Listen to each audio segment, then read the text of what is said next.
Welcome back. We're playing I Feel the Flies today. Last time, before we left off, we had a very fun session entering the port M4, and the climax of that was Genus going to her comrade and contact Sophia Uh, and planning for her friends a meeting with her pursuers in the morning, or at least sometime soon. yeah, they So, were gonna go. Hang on. They were gonna go like spy on the camp at night, and the idea is for the camp to find them, and then to start the conflict. And then the mercenaries come in, and then they kill all the people in the camp. all right. So she has informed you that they already have a good idea of where the camp is. Hmm. Obviously you know that these are very unusual people. They seem to be very barbaric. Like they're always wearing furs, and you've seen them riding those like terrifying three-headed feathered creatures. Hmm. And Yep. Yeah, but I've seen Jorl summon Cthulhu before, so I no, figure if that's he can do that, then yeah. yes. Uh, I was just saying that they know where the camp is. Did you want to go and scout further? Who, me ahead of time? Yes, I thought that was what you were implying. Oh, yeah, I could do that. I mean, I do. I mean, the cape is recharged, kind of thing, so I could go invisible and run away. That is true. So, will you mention this to Kelly? To who? Uh, Sophie? Yeah, I'll tell her I want to go scout ahead, and so I can give better instructions to the mercenaries and stuff. She will say, well, the camp isn't hostile to just anyone who walks in. Several people from the city have gone out and spoken to them. Hmm. They would be hostile to you, I would imagine, considering you're the one they are after. Well, naturally, I just want to. I just want to look at a distance. All right. Well, Hmm. uh, as I said, they're right out of the northwestern gate. Mm-hmm. Have a look if you'd like. Be very careful, though. I've got. I'll be fine.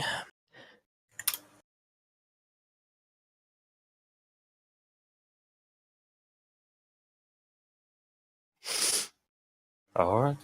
Uh, In that case, you are totally free to go out and take a look, but you will need some stealth and hide check.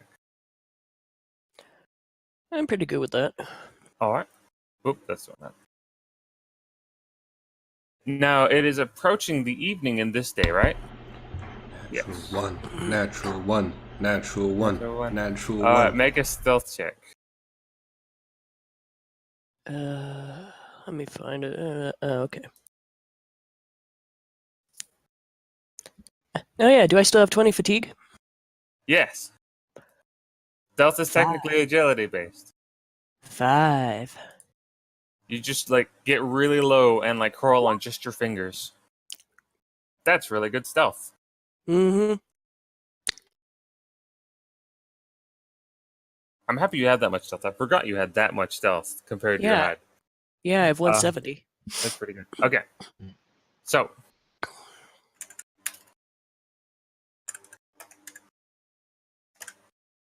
how close do you want to get?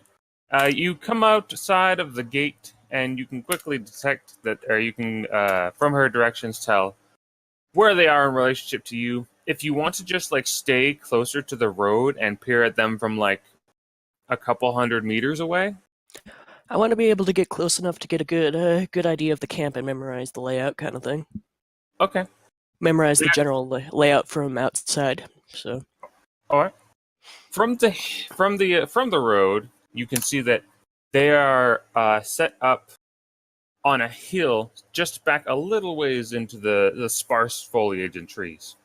You can't get a really good layout, but you can see that on top of the hill is their main camp. There seem to be 7 or 8 of them running around. 7 or 8. Seven or eight Isn't individuals. The paddock, which holds their beasts, is not visible, isn't there and there more? don't. There are Uh, more that you know of that are after you. However, you don't know how many there were in this camp. Yeah. There are plenty more after you total. Mm-hmm. My memorize sucks, so. Yes, memorize that. You can sort of see the layout of their camp from here. It seems to be pretty basic. This isn't a large campsite. Yeah, how many would I be able to guess are like with the camp based on like how many tents there are and stuff? Honestly, with the camp, it doesn't look like it's fully set up to suit the amount of people that are there. You would say that the camp looks like it ought to suit a group of 6 or 7 people, but there's another one here. That Mm. said, these are Outlander, really rough-looking people. They probably don't terribly mind sleeping on the floor. Yeah. And what? No bedspreads laid out or whatever. There are several lean-tos, just like half tents, just to cover them from the rain. There's a singular central tent, and Yeah. on the side of the tent is sort of sewn in with just like a very coarse white fabric. And from what you can see from here, it looks like it's in the shape of a birch tree, Hmm. or in a pattern of a birch tree. Birch, birch tree, huh? Mm-hmm. Yeah, I don't know. Yeah, I don't have anything that'll like help me figure that out. So unless streetwise counts, so It would be more of a history or occult thing. shit. All right. Well, if there's nothing else, then I'm gonna head back and let her know and everything. All right. You will head back to Sophie. You managed to actually stay out of sight of them from that far away, which is still impressive. Mm-hmm. You relay what you know, 6 or 7. She says, well, that doesn't seem like very many. Yeah, but there's a lot of lean-tos and everything, and they're barbarians, so they probably there's a lot of them probably sleep on the ground or something. I say a bit disgruntled, but yeah, they also had a symbol of a birch tree on the side of the tent. Um, Possibly a clan symbol? Possibly, it's not like I could recognize it. I say before, but they're on top of a hill, so they got a good enough sight. I stayed on the road, so I had to make sure I wouldn't be seen. Hmm. Hmm? Well, I suppose it's good that you came back on scene. Mm-hmm. Uh, after after watching you and Octavia slip out, I'm sort of surprised. These fellows don't seem very confident when it comes to tracking other people down. Yeah. I mean, I was able to slip by one the other day without any problem, but mm, who knows? Maybe the three-headed birds they're riding are for something. Well, something, surely. Maybe it's transportation. Yeah. Oh, they were mean three-headed looking birds. Maybe for battle too. Who knows? I don't know a lot about barbarians. I say before asking. So I think I can set up a decent plan on where the mercenaries should be and everything. All right. How much? Now, I mentioned that getting together a group of mercenaries would take a considerable amount of coin. How much were you planning on putting into this? Let me see how much I have. If we want a Uh, good man in Dwanhof, it'll take about 75 silvers. I have 370 silvers, and that's not including gold coins. Well, that's a start. They do seem to be, a, you know, a bit larger, maybe a little bit more suited to tough conditions in combat than the bandits you'll get around here, but you can certainly outnumber them. That would be the idea. The group of people I'm with are very they're able to use some really big magic. I just need the they'll probably be able to take out most of the forces without too much problem. I just need the bandits there to make sure that none of them die. Well, all right. The Give Inquisition me a. exists. Sorry, Oh, sorry and for we interrupting. No, But you're right. but oh just oh and, oh and by the way, we need to keep the Inquisition out of this too. Oh, well, I'm afraid. Now, by no fault of you or your friends, I imagine. but after the events of Terra Santa, and it's going to be very hard to keep an Inquisition's presence out of Dwanhole for very long. That's a little bit beyond or out of our hands.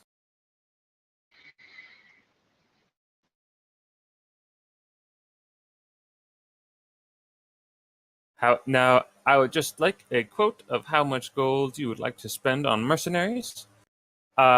If it's only a group of 8, if you want 2 men per barbarian, that would be calculating.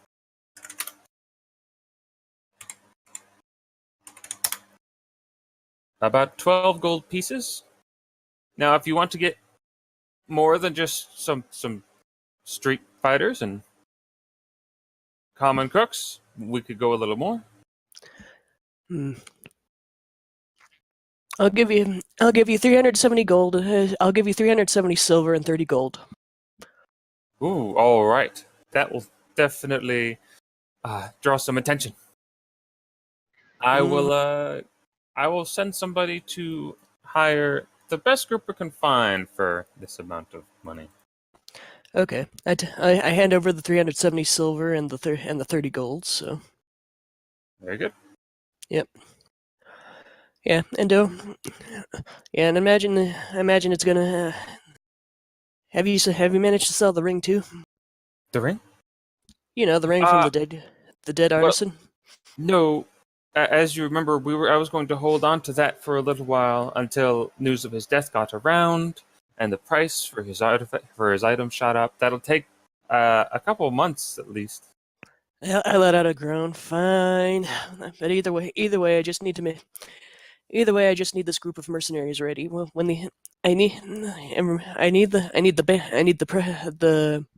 it should be easy to make the barbarians attack my friends first, and then this group will come up from behind in a surprise attack to get them from behind, basically. All right. As long as you're there with that timing, the mercenaries can, of course, go whenever you give the signal. I don't know how you want to run that effectively. Of course, we could just tell them to attack once the bandits or the men out there are clearly being attacked from the other side. That was the idea. I want to be at the place to bid on some items tonight to give myself an alibi. I don't want to be near there just in case. Tomorrow. Yeah. Right. All right. Safe for you. Mm-hmm. Oh, you have great confidence in your friends. They must be very capable. You have no idea. At the very least, they're very hard to kill. I say. All right. And is there anything else I can help you with? I can get those bandits over there. The group tomorrow, early in the morning or late in the evening. I need them to be there in time at the same time my friends go to check out the camp at night. Yeah. If we're only paying them for a day, as long as it happens tomorrow, it's not really a big deal when they attack. We can have them loitering. All right. Make it seem like they're a hunting or a fishing group off the coast or something. All right, we can do it. Mm-hmm. Anything else I can help you with? Not really. I just got to keep a low profile and avoid these assholes until they're wiped out.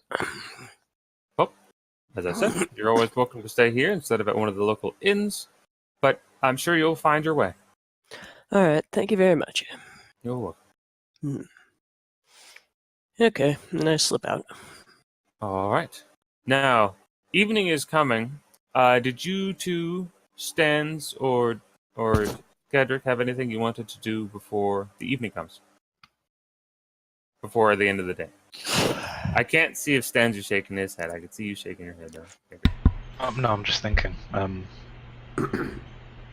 It comes to mind. You told me that I was preparing the artifacts before that evening, so I had 2 done for Omen and Farron. So that's all I'm gonna be doing during that time. But while we're on the way there, there's a talk I'd like to have with Omen. Okay. By the way, you mention- said you're going to get enough sleep tonight, so you're not going to stay up too late making artifacts. Yeah. Okay. Go right ahead. Okay. What does the road to the encampment look like? The northern road, the one that goes by the camp most closely, is on a high rise just above the slope descending down into the water north of Port. Wow, did I sign out? No, I didn't. I'm in the wrong thing. Port M4. The trees there, sparse. It isn't a forested area. It's largely plains between you and the other nearest towns, plains and marshes. So to your right, there are just a couple of trees down the way to the docks and to the shore. It's very rocky shore. Often there are cliffs there. And to the left, though, there's a sparse forest arcing around the western side of Port Amphora. There are several logging tree cutters on the side of the road. So there's a couple of small huts between you and the forest, and then like a small span of the wood has been chopped down as well. It's just beyond that, just in a little copse of trees on top of a hill. You can barely see the fires and the tents from the road. So it's a pretty open area between the road and the camp. However, if you were to come from the other side, you'd probably be going through a significant amount of woods. We should probably go through where the trees are thickest if we want to stay hidden.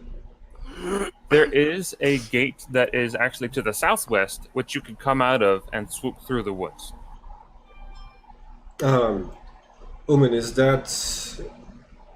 do you agree with this strategy, or do you think it'll be more likely that we're roasted alive by your powers?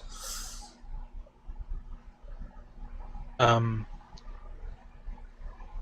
think it's best to stay hidden. Alright.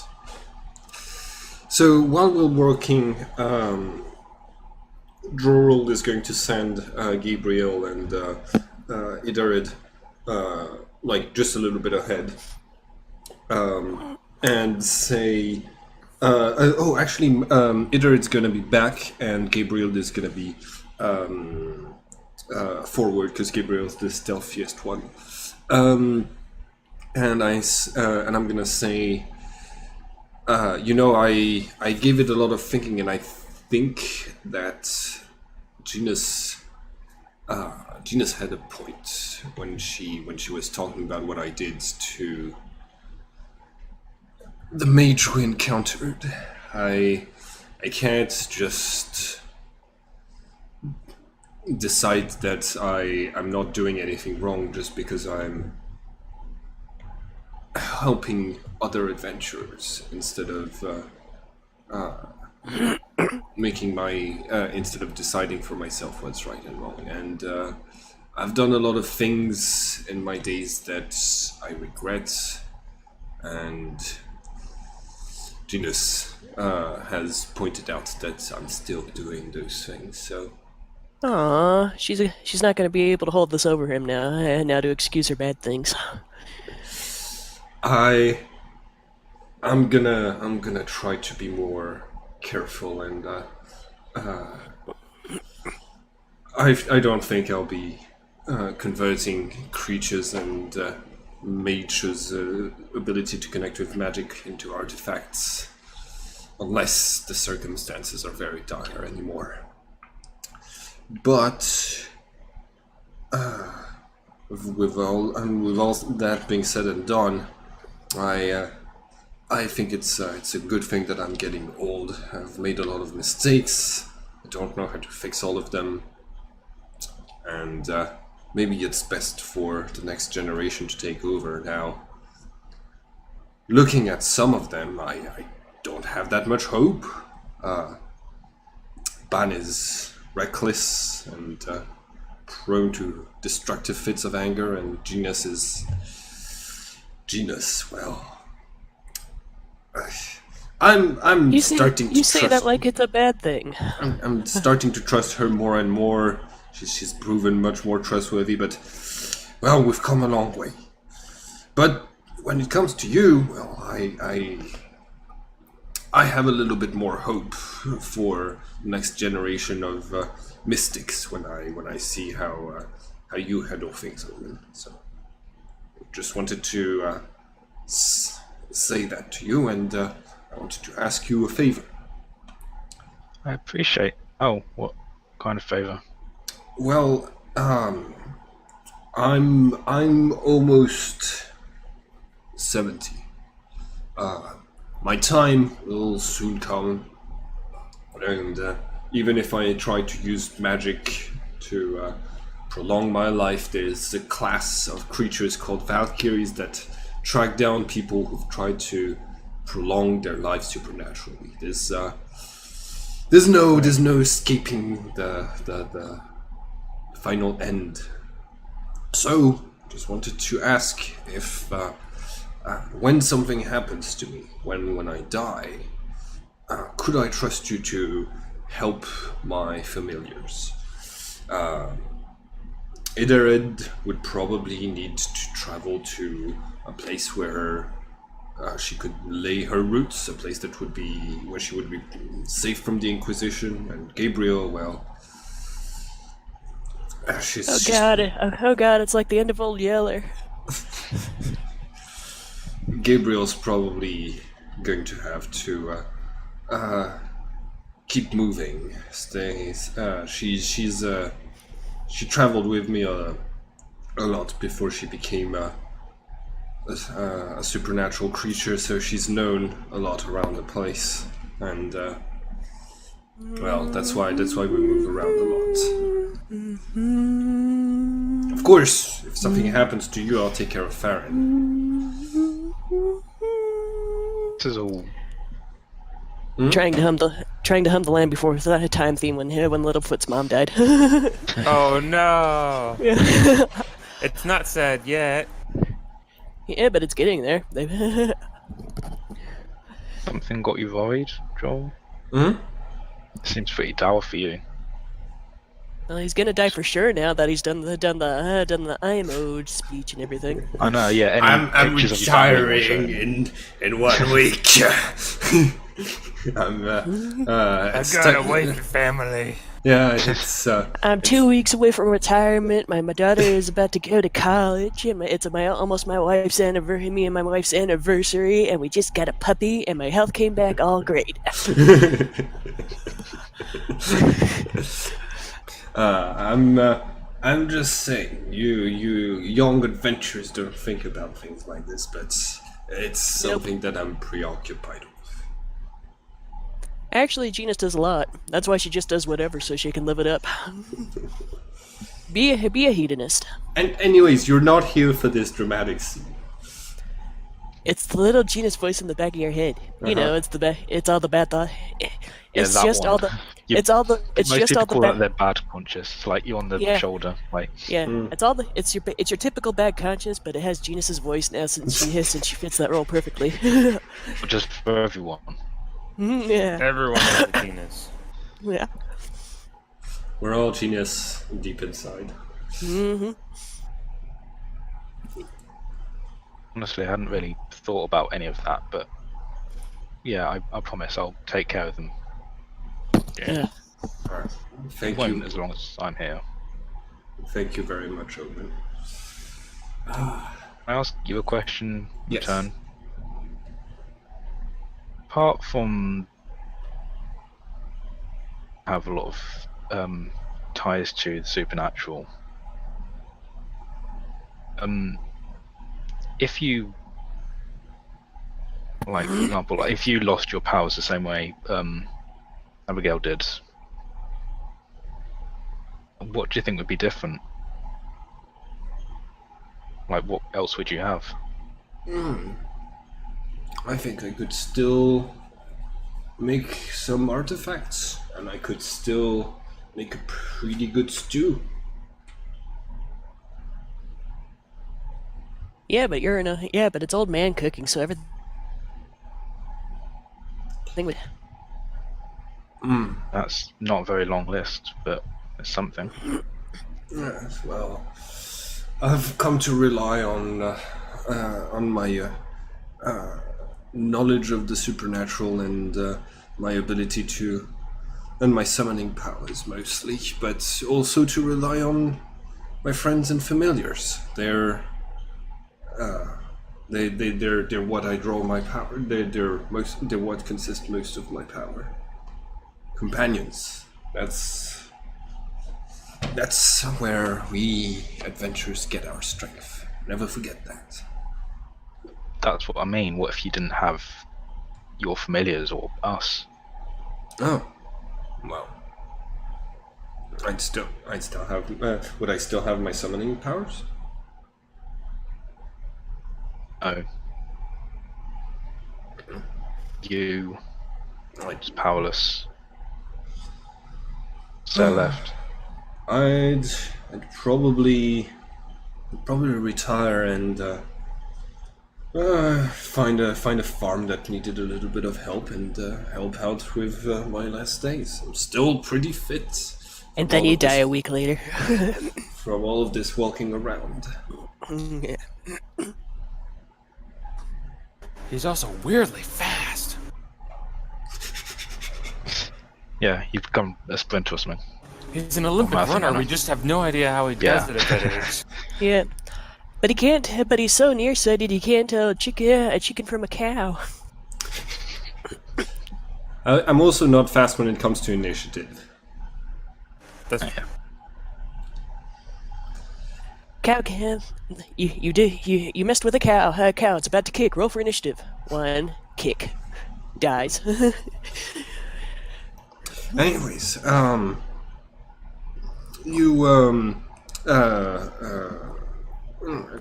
was thinking for this fight. I mean, it's only going to be a couple of people, but I'm pretty good with the defense. You're pretty good with the offense. Should I put a I have either I put a shield on you?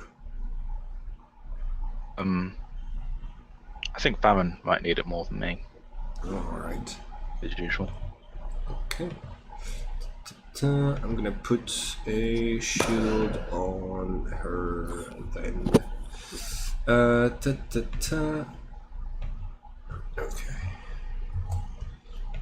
Oh. It's 240.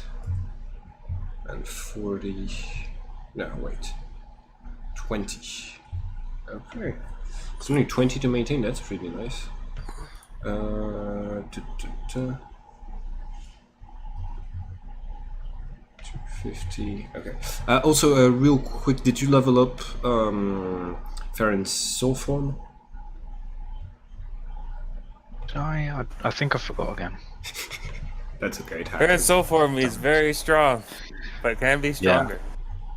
No. Like someone can like message me after this session or something to remind me. I'd appreciate it. Alright. Hopefully, it will not be too much of a deal in coming conflicts. Well, Shouldn't be. It would help out slightly with Gabriel's psychic powers, but it's not really necessary. Just like put a combat DP into attack and like. That would be okay. Yeah. Real quick. Okay, so Farron now has a perfect shield cast on her. I'm gonna have Idarid spend 220 points for that. Oh, did we have a couple of days to regenerate magic? Well, you did between the trip and arriving here. You've had several days, but any magic you've spent since being here, you have not been able to regenerate. I don't remember any magic being I was casting any spells since we've arrived. I don't think you did either. It was 10 days from the fight with Angela. Okay. Stay a while and listen. Right. Decker King is pretty cool though. Yeah. Okay. Yep. And last of all, yeah. I'm gonna give one of the sheets from the Necronomicon, one of the pages, to Gabriel, and the rest I think Edored is gonna carry around for this fight. And yeah, and I think we should be ready. As we keep moving, I ask Omen. So I've been piecing together a little bit about your past. You mentioned there was a gang. You mentioned you stole you stole Farron from someone.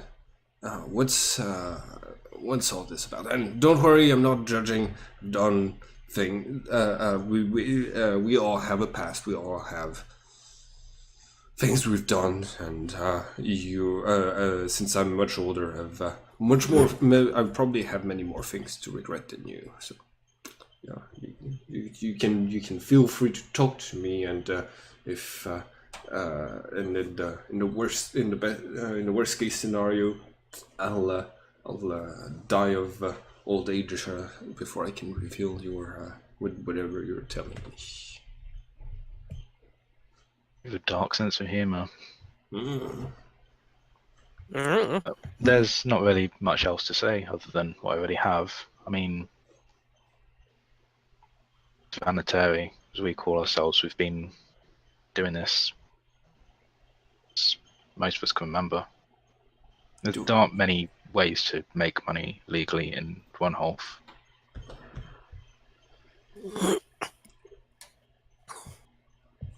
So basically, we just took what we needed until at some point, I guess, we started doing a bit more than that. Anyway, a few of us had like powers of some kind. We ended up going after and such, like Murphy. And well, it was Karma's. You're bringing up a lot. You went after mages.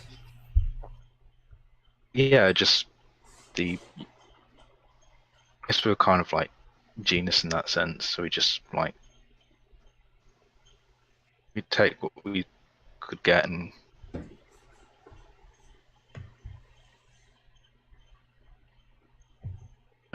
like artifacts, any fancy looking spell books. What'd you do with all of it? I couldn't tell you for certain. Anything that was magical seemed to get thrown my way. A lot of what I can do, but even I didn't know like what all of it did. Passed along fences and such. Did you resell it? Not personally. That was, I think, Gale dealt with that. Huh. I don't know a lot of people who are in the artifacts business apart from Black Sun, but never mind. So why aren't you with them anymore? Not like I don't want to be. That's, to be honest, that's the reason I was traveling in the first place. Sweet job. Sorry? We got split up after that job, and I've been looking for them ever since. And It's been over a year now. Once you find them, what will you do? Looking long enough that I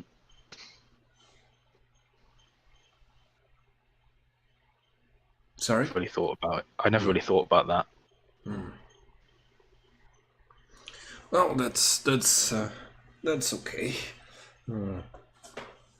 I understand looking for a family, for your family. Anyways, let's we can get back to looking after we've had a look at those barbarians right over there. So like, Sure. Do you have a family, Joel? oh, my sister probably has children by now, but I left home a really long time ago. I lived on the other side of the continent in the domain, That far? the Dominion. Yes. There's I used to work for the church, believe it or not. I was a part of the. I was doing some accounting and research for the Inquisition. Like I pull a cross that I have hanging around my neck. That's usually like under my clothes, and I show it to you. Like it's a typical Dominion style cross, and I say, but a lot of things happen, and I have to leave my post a bit suddenly. Haven't been back there since, so I don't really know what my blood relatives are doing. But my family, well, now it's Hidera and Gabriel. They're the only two that are left. I never really pegged you for a churchgoer, as we call you. Well, that was a long time ago. I still pray sometimes, like when we were about to face the Song of Undeath, but mostly I've seen so many things in the world. I don't really know if there is a god. I know there's the Nexus, the thing you return to after you die, the place where many supernatural creatures are born, this dimension full of emotions and dreams of humanity. But if there's something like a god, it's there. It's at the center of the Nexus. It's at the center of this spiritual existence. But, well, I can't summon it, so I can't know for sure. Churchgoer is kind of just what our little name for the Inquisition. So I wasn't, but I don't know. I guess I've never really been one for that sort of thing either. Probably isn't on our side.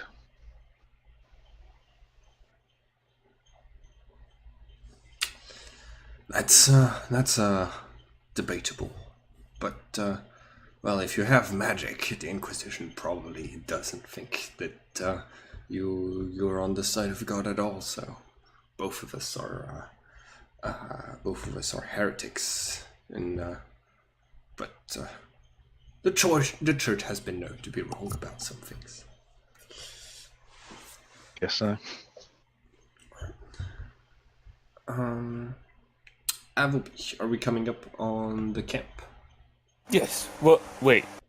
On your inn or on the camp? We're basically like, yeah, we're just like going around through the woods towards the camp. Is this in the morning or is this the same day? It's the same day. It's in the evening. Okay, so you're going to attack them in the evening today. Yep. Because that's when we'd planned it, and in the darkness it's going to be better for an ambush. And that's also when Genus had been sending her mercenaries unbeknownst to us. That is a... I believe that if this is the same day when we arrived, we were planning on sending them the day after. Very early the day after. Okay. But I had thought was the plan. I'm fine with that. A day after is good. Yeah, okay. We said we're going... This is on the way back to the inn then. I'm sorry. That was my misinterpretation. I thought you were headed back to the inn because I thought that the idea was that you guys would attack the next day.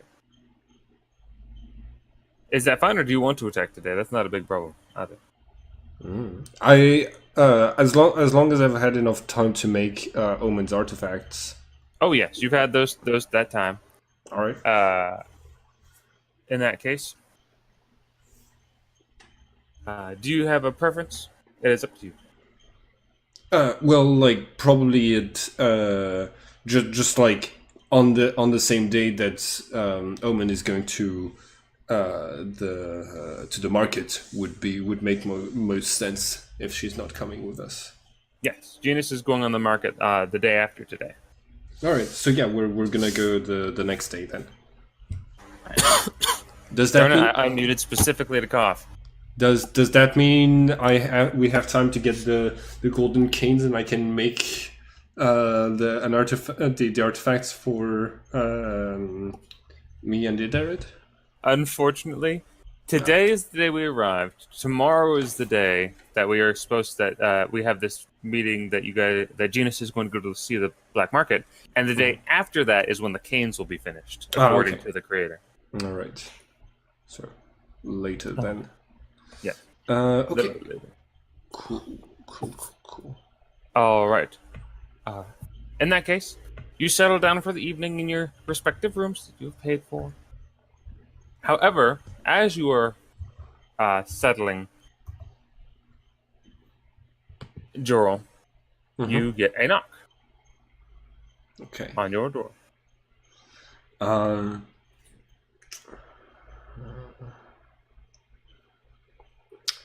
I'm well, I don't think there's a keyhole to see. I'm gonna have. Oh, I've got a shield. It's shielding me. Yeah, I'm gonna go and open the door. You open the door, and before you stands the white hair and newly clothed man you've come to know as Bon the Unkillable. He says, Jorl, I'd like to speak with you briefly. Yes, come in, Bun. Bon steps inside. Well, I'm not going to mince words. I'm not going to stay here. what do you mean? In the inn? I've told you, no, in this city, I've told you what I need to do. And every minute I'm not approaching that goal, I feel myself wasting away. All right. So you're gonna go after the dragon then? Yes. I understand.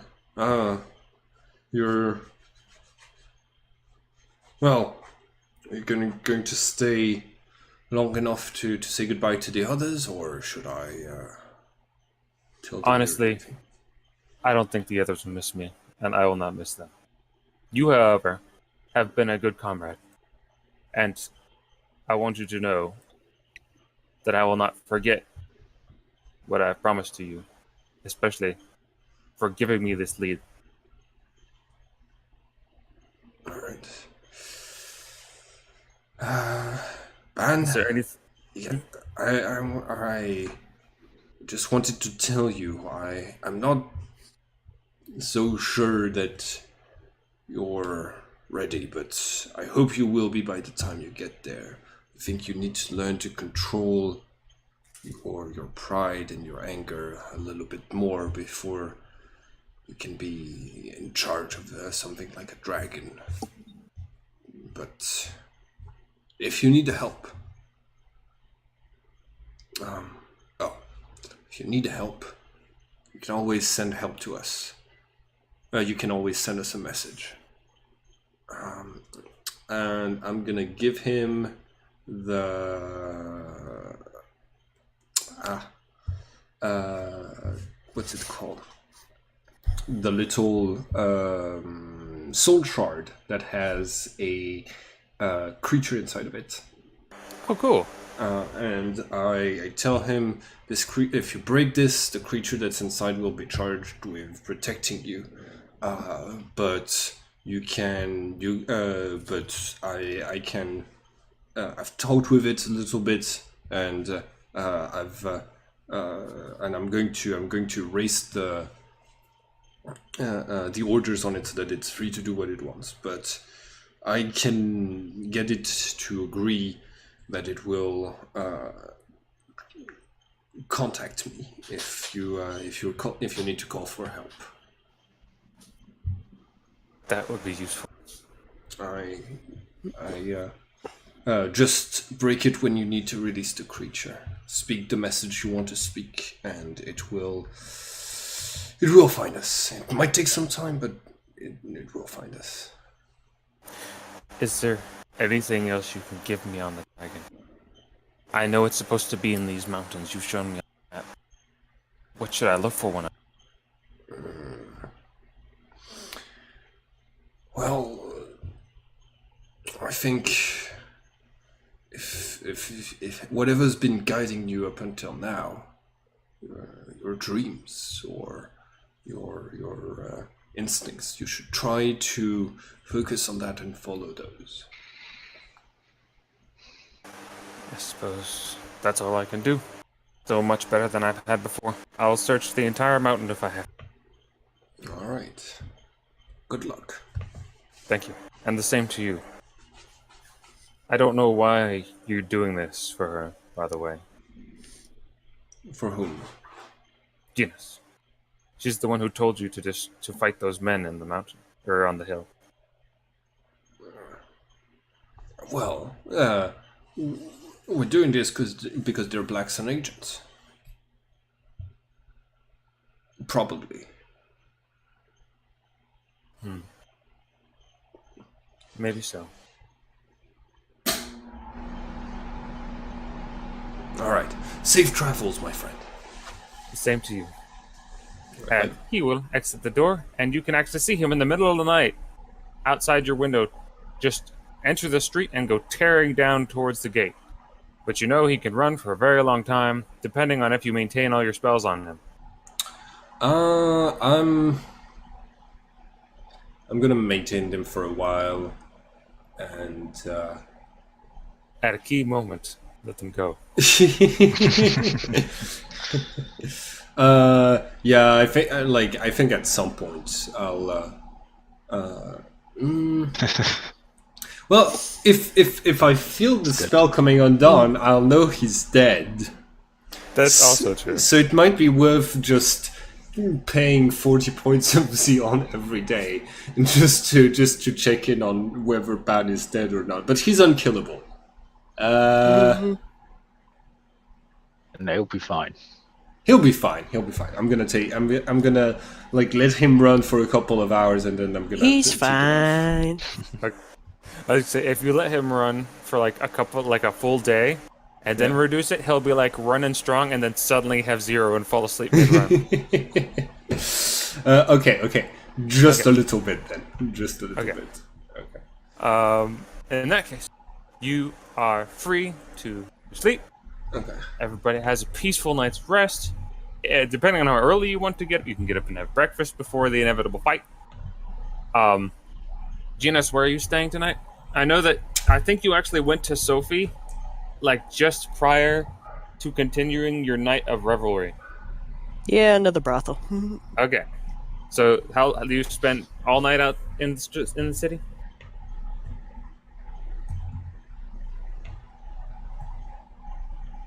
Genus? It's frozen. I think she's frozen. Yeah. Yeah, I'm spending all night. Until the people tracking me are taken care of, I'm gonna try not coming in contact with the main group as much. Okay. But that means, are you going to try to stay somewhere else, or are you just going to like be out for the evening, or for 24 hours, which will make you tired, but you know. Stay somewhere else and sleep. Okay. In Sophie's place? Yeah. Okay. Very good. You can get your sleep then.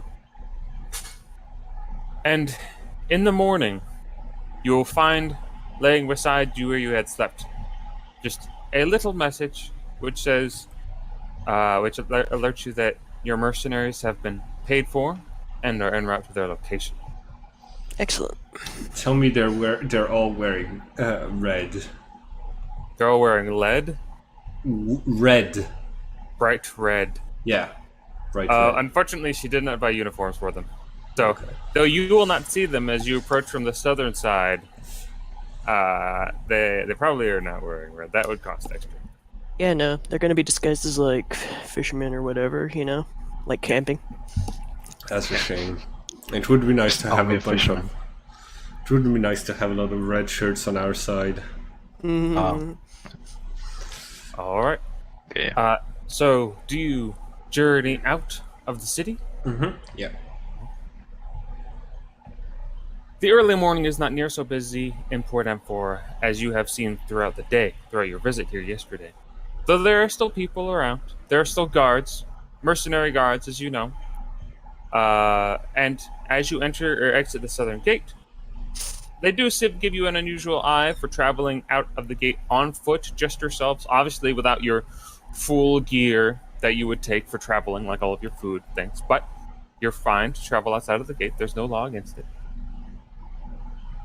Moving up the side of the city. Chef is the coming woods. with us, right? You want Chef to come with you? Actually, if you're taking the wagon out, then they wouldn't give you that weird look. Yeah, Omen. We're taking Chef, right? Was that a yes Of or a course, no? yes. Okay. Yes. Yeah. All right. Chef is important. Yeah. Why wouldn't we? Yeah.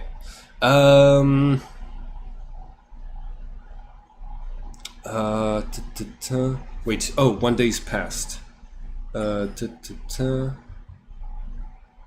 day has passed. Yes, everybody gain a day of regeneration. Yeah. Good. Okay.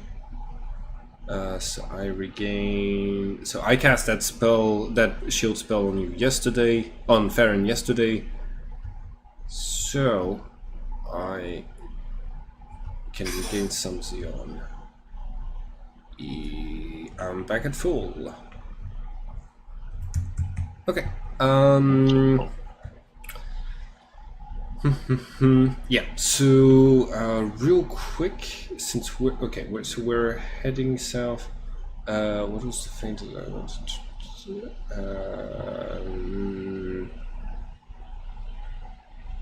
Oh yeah. I'm gonna make sure that either it's like that the tree is like, you know, well covered and stuff, and since we're not taking the cart with us, I'm always worried to leave it behind, but like yeah, nothing bad's gonna happen. Yeah, and we're just gonna go. All right. Are you going to bring the entire cart or into the woods, or just to like the edge of the woods so Chef can get out and be unseen? No, I think. Oh wait. So yeah, since we're taking Chef, that means we're taking the cart with us, right? Because he still has the eyeball arm. He does have the eyeball arm. It's beneath a poncho, but the scrutiny of guards could definitely tip them off if he moves the wrong way. So yeah, let's take the cart with us and leave it at the edge of the woods. All right. Okay. And Chef hops out. You leave it at the edge of the woods, and you move your way through the foliage. The sun is just coming up over the eastern coast. If you were on the water, you'd be able to see it. It's beautiful.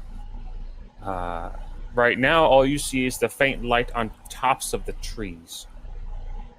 But as you grow closer, I want you guys to make notice checks. And stealth checks if you're being stealthy. We're being stealthy. If you want to be stealthy, but otherwise, if not, then notice checks. I think we do want to be stealthy. Notice is based on sight this time, I would assume. Stealth. Right.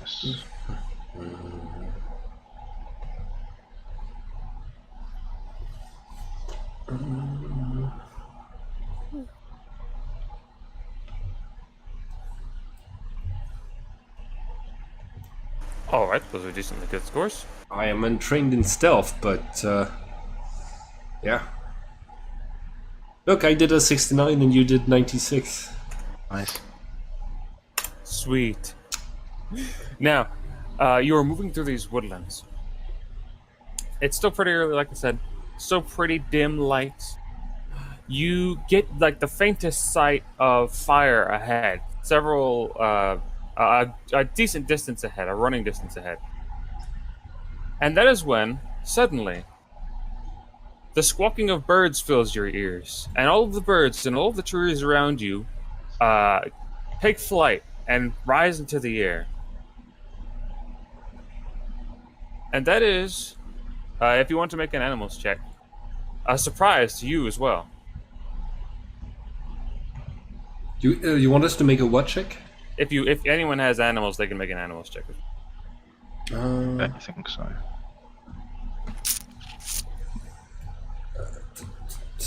Let me have a look to see if I have that skill at all. I do not have points in that skill. Pick animals.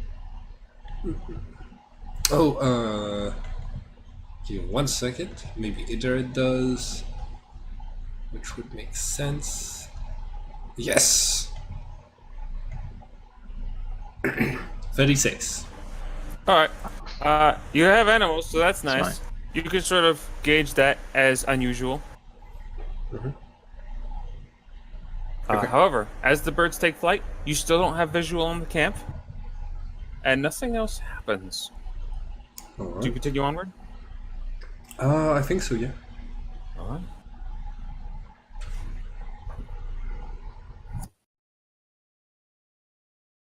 There's my map. There you go. You enter the area. You can see the hill or up ahead. You on this side, on the northern side, are actually coming over a small hill of your own. This is not 1 meter, by the way. Every square is 3 meters to give sort of a bit more space to move around on. You can see the campsite ahead. You can see a number of dimly lit fires crackling just slightly. One of them is the southern one is the only one that has any real wood on it. However, as you approach, you do not see anyone in the camp. Now, most of the lean-tos are facing away from you, so if they were sleeping, naturally, they would probably be within those and obscured from your vision.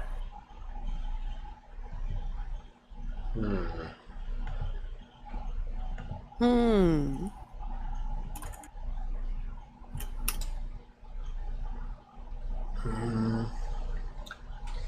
Would you like to send Farron to scout ahead since she can fly? And she's shielded. Sounds like a good idea. Movement is 8, same as power. What? You're gonna fly her over there? Yep. Alright, I was able to take a couple turns. She soars through the... Careful not to catch any trees on fire. Sort of a lazy motion up to about here. And I want her to make one more notice check. Everyone? No, just Farron. Just Farron. Nice.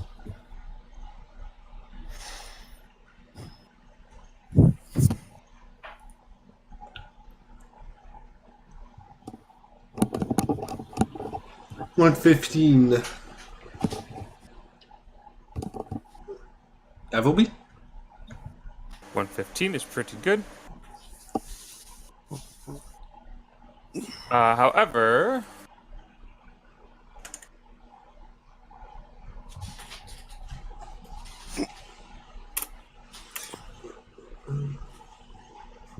As Farron flies up, she sees nobody in the tent across from her.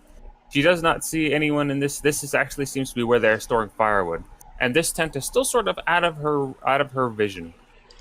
However, as she comes soaring up to the camp, she just barely misses a single man peering out from one of the lean-tos and firing an arrow her way.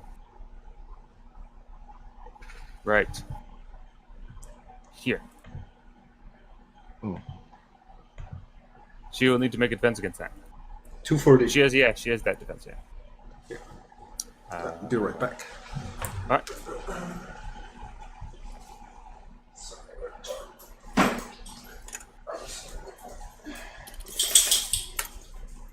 Ooh, alright. She defends. Now that this one comes out of hiding, you get a good look at him. He is well above the size of a normal man, and as is his weapon. The arrows he fires at you seems more like a javelin, and so you know, it deals 75 points of damage to the shield. Oof. That's okay though. The shield repairs itself at the end of the turn. You hear him whisper something, or say something in a sharp, utter a very sharp, half-whispered word, which you guys can hear from where you're standing, just barely. However, it's not the language I believe Omen understands. Does Jorl understand Ailish? I don't think I do. Not well. You can still recognize it as such. However, if you do not have the language, you do not understand what he says. Mm-hmm. Got it.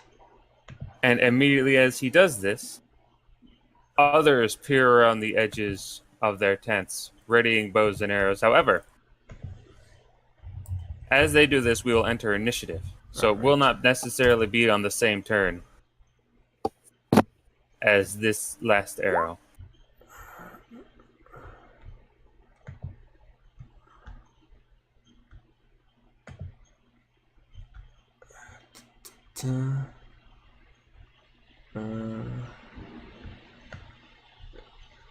Okay. Just give me one sec. Yeah, here we go. Yeah. So the languages I do know are Eva, Nepranus, Ligamaton, and Ultwe Alariel. Okay. Unfortunately, not the correct language to understand what this guy is saying, but that's still fine. Yep. Could you put up the initiative counter, please? That would be an excellent idea. Hold on, let me clear it first. And clear. All right. Everybody, take initiatives now.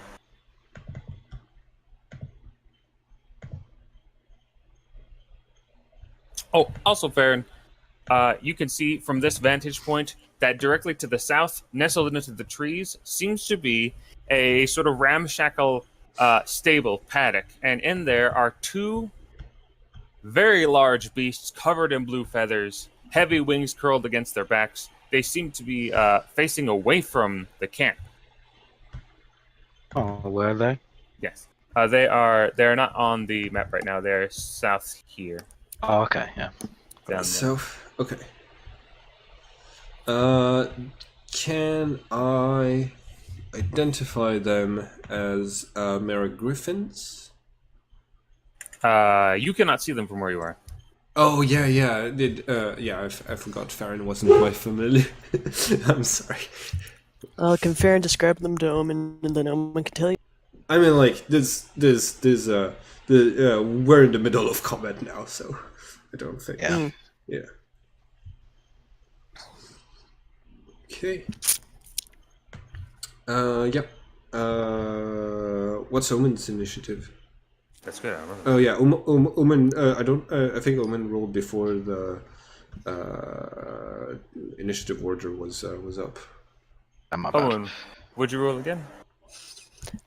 Okay. You should probably roll against it to roll the 17. Yeah. And I'll put my token, otherwise I'd do that. uh, 109 again. and the enemies are 137. Oh, poof. Wow. So either it's just gonna accumulate, so whether or not she goes first is not Hello, that cat. important.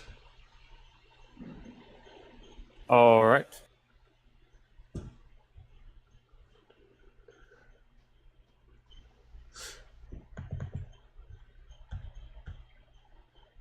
Real quick, Omen. Oh yeah. All Oh, again, because it's not. I forgot one thing. I think I would have. Yeah. I.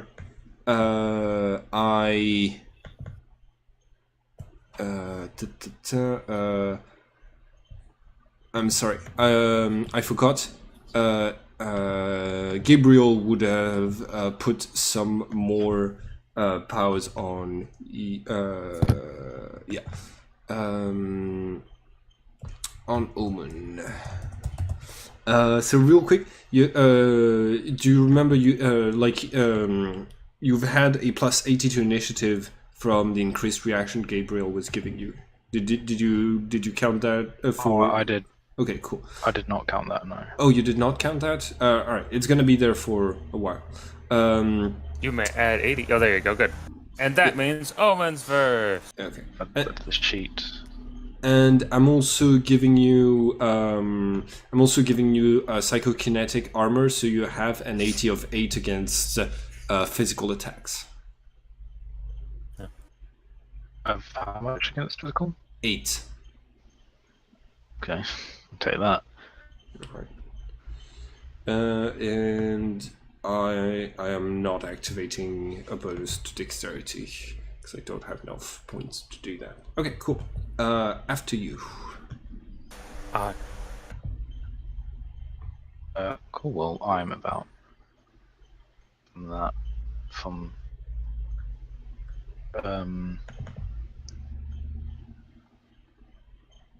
Do you want to consider your actions for a while? Because I'm going to jump after this turn. We can jump now. what's that? I was saying, would you like a moment to consider your actions? Because I was going to actually jump to Genus very briefly. Oh yeah, no, you can do that. Yeah. Okay, give you a moment to I think don't about want what to do it, but yeah. Okay. In that case, Genus, Mm. you woke up today. You probably had a little bit of a hangover, but it was a good night. You saw your message. You know that the mercenaries are on their way. Now, the only thing you need to do today is to get to that black market meetup. Mm-hmm. You've been given the directions by Sophie, and you know that it should be taking place not too far from now. Okay. Are you going to wind your way over there? Yep. All right. Get dressed. Wind your way out over there. Maybe get some breakfast from Sophie's pantry, Mm-hmm. as you're off to do. Biscuits And- with jam. Yes. You make your way into the city. Now, this particular meeting is being held in one of the eastern port warehouses. Mm-hmm. They are an expansive lot, many places to hide or to obscure yourself, and they exist. There are numerous warehouses dotting the ports and the shores of Dawnhold. It is definitely one of the safer places, especially here on the eastern side, which is the quieter ones. They generally only have the docks for smaller boats, not large merchant ships. So the only the ones that are out here are mostly either envoys, very small merchant crews, very small merchant ships, or pleasure ships. Mm-hmm. You take the back way as you were instructed, and upon finding yourself at the back door, there's a man sitting out there. He seems to be bereft of money, a homeless man, sitting there with tattered clothes, a cup in his hand, which sort of jingles with a little bit of change. His head is down. He seems half asleep. However, this is as you expect.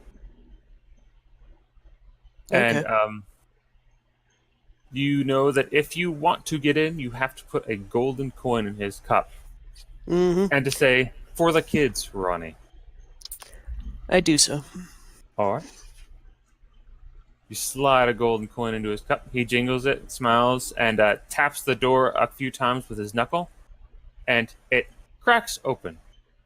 Mm-hmm. You are allowed to enter. Yep. Sliding into the room, you immediately hear there's a soft buzz of chatter. This warehouse is considerably larger than one would expect, and in fact, there is a bridge between this one and the one beside. Not a bridge that is open to the air. I just mean that there is a small corridor between this one and the next, through which people are moving. You seem to actually have caught the tail end of this, so there are a couple of people leaving. Of course, if everybody left at once, this would be a big problem. You know not to do that. Mm-hmm. There seem to be a couple dozen people in this room, and you see another one come out of the room beside, so you know that there are several in the opposite warehouse. In this room, there are several small stands set up. However, most people seem to be doing, and there are several items displayed. However, you have been to one of these before. Most deals are made vocally and paid for in individual meetings afterwards. Mm-hmm. Therefore, a lot of this is built on trust. And of course, there is sort of an enforcement system in place in Dwanholf for that. If you don't pay up, you're going to get bad business. And if you get bad business in Dwanholf, you probably won't make it very long. You got to leave. Mm-hmm. So you have to sort of smooth with the crowd. You can use streetwise. You can use persuasion. It just depends on what you're looking for. My persuasion's a bit higher than my streetwise, but can I roll both and see what goes up? Yes. Well, yes, roll for both. Though it still depends on what you're looking for. Valuable things.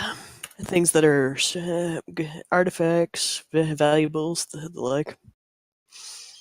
All right. Oh, just well, if you're looking to buy nice things, this is the place for that too. Several fences are trying to sell their merchandise here. Hey, there you go. That's a bit more persuasion. Mm-hmm.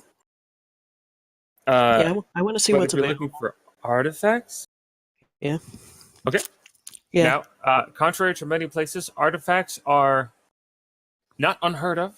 They're obviously still pretty rare, but asking the right person, you can get them, and asking the wrong person, you're at most going to get like a weird and possibly fearful look, as they have no idea what you intend to do with objects of occult power. Mm-hmm. However, with that level of persuasion, you ask around. You can enter some conversations pretty cleanly. However, when bringing up the supernatural or the occult, or things that don't quite work the way they logically should, you get some disgruntled frowns and shaking heads from some. From others, you get appraising looks before they say, come back and find me next time, which is sort of like we don't really trust you quite yet. Ugh. You haven't been to Port M4 in a little while. A lot of these merchants seem to be new. Yeah. However, as you were looking around, you hear a voice say, Are you Genus? This is whispered into your ear, by the way. This is not like said openly for the entire crowd. What make you say that? You turn to your right, and there is a raven-haired man who actually seems to be about your size, so pretty small. He's got spectacles on, and he's wearing like pretty dark clothes. They would sort of put him in a generally fine state of money. Like, they look pretty nice. They're a little bit dark, a little bit not very stylish necessarily to be wearing dark clothes as he is in this fashion. They seem to be sort of like robes, or like just a full length, shoulders to feet, black sheet with then a little mantle over his shoulders. Oh, a friend of mine told me about you. And who is this friend? Well, around here misinformation can be worth as much as whatever you're looking for.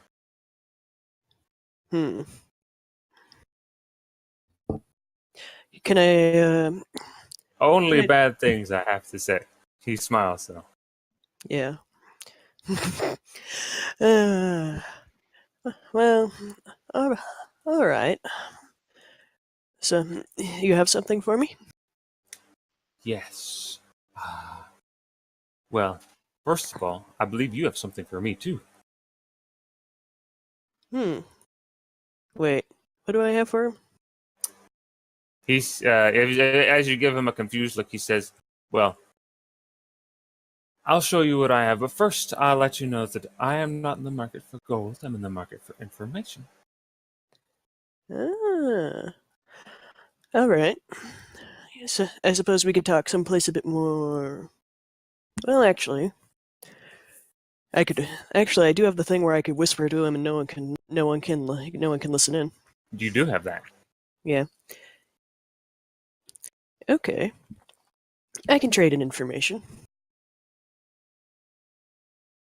I'm glad to hear it. Now, the information I'm looking for is a little bit particular, and just hear me out, all right? Hmm. He nods his head, looking around. You're getting as much attention as anyone, because everybody tends to be either whispering or if they're talking openly, it's in heavy innuendo. Mm-hmm. But he says, he nods, looking at the floor for a moment, and looks back up to you and says, "Where's Omen?" I raise a brow. Omen. And why would? What interest is she? Is she to you? Well, it's part of my job to find her, and she also hurt a friend of mine. Wait, hurt or hurt? Hurt. I see. This friend wouldn't be happen to be the same friend she's looking for, and who sent some people to meet us a couple days ago in the what was the town where what's her name met us? I think it was Appledorn. Yeah, in Appledorn, would it? No, Appledorn was the second city. I think it's Vanderhoff. Yeah. Yeah, to meet Omen and Vanderhoff, would it? Actually, it is that same person who you met. Now, so I've looked around. We already knew everything we could know about Oman, but after hearing about you, I dug up a little bit myself. And It always a pain when people can find something on me. well, when your opponent is someone like us, he sort of wiggles his fingers. It's a lot hard. And I'm very sorry about that. But here's the thing. I hear that you hired some mercenaries recently. I see you're not with them. I want to know, how much money would it take for you to guide her into a suitable spot for us? I'm not sure how much money you could even come up with to even catch my interest. I say loftily, playing coy. Well, you do know what we are, right? He's rubbing his hands together, and he sort of like parts them a little bit, and you see a gold coin. He rubs his hands a little more, and he parts them again, and there's two. There's really no limit, Miss Genius.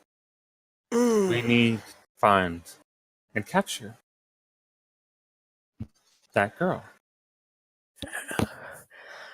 She is a troublesome one, I muse, thinking it over. She is.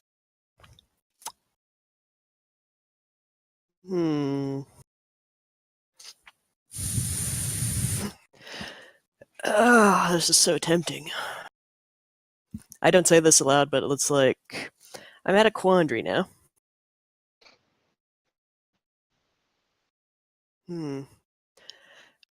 Okay. What would happen if I don't tell you? I ask as just a hypothetical. He his like hands stop rubbing together and like curl into little fists. Not like aggressive ones, just sort of like held up in front of him.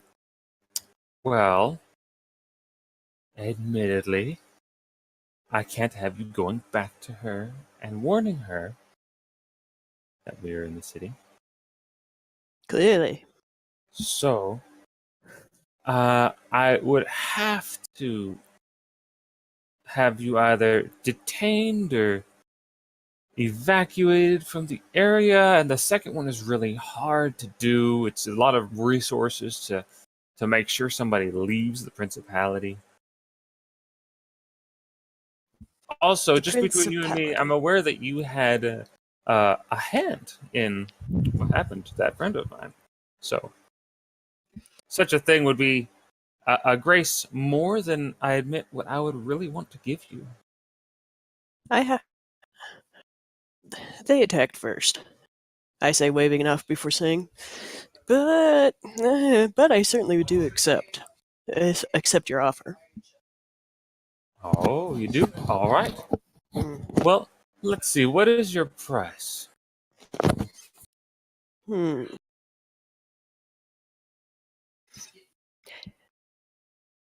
Would I be paid for? Would I be paid before or after? After. I'm sorry, but I can't have you running off with whatever sum of gold you decide to take up front. How could you? How could you even insinuate such a thing? Such a thing. I say, pretending to look offended. Oh.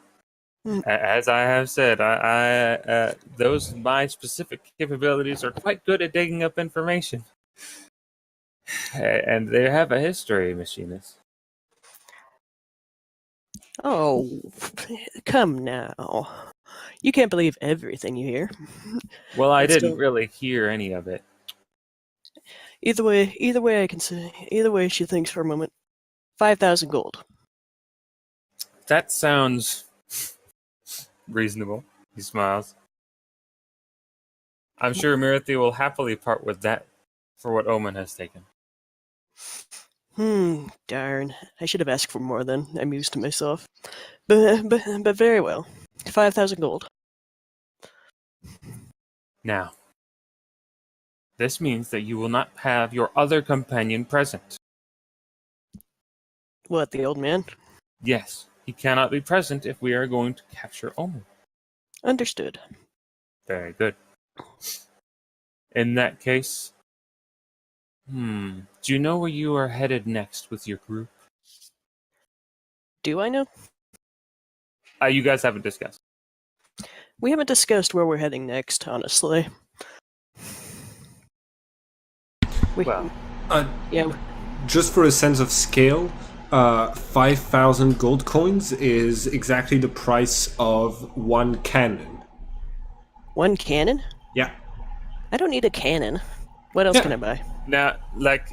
Now in this game, cannons are obscenely expensive by comparison to what they ought to be. In they're brand new. The idea, I think, is that they are brand new to existence.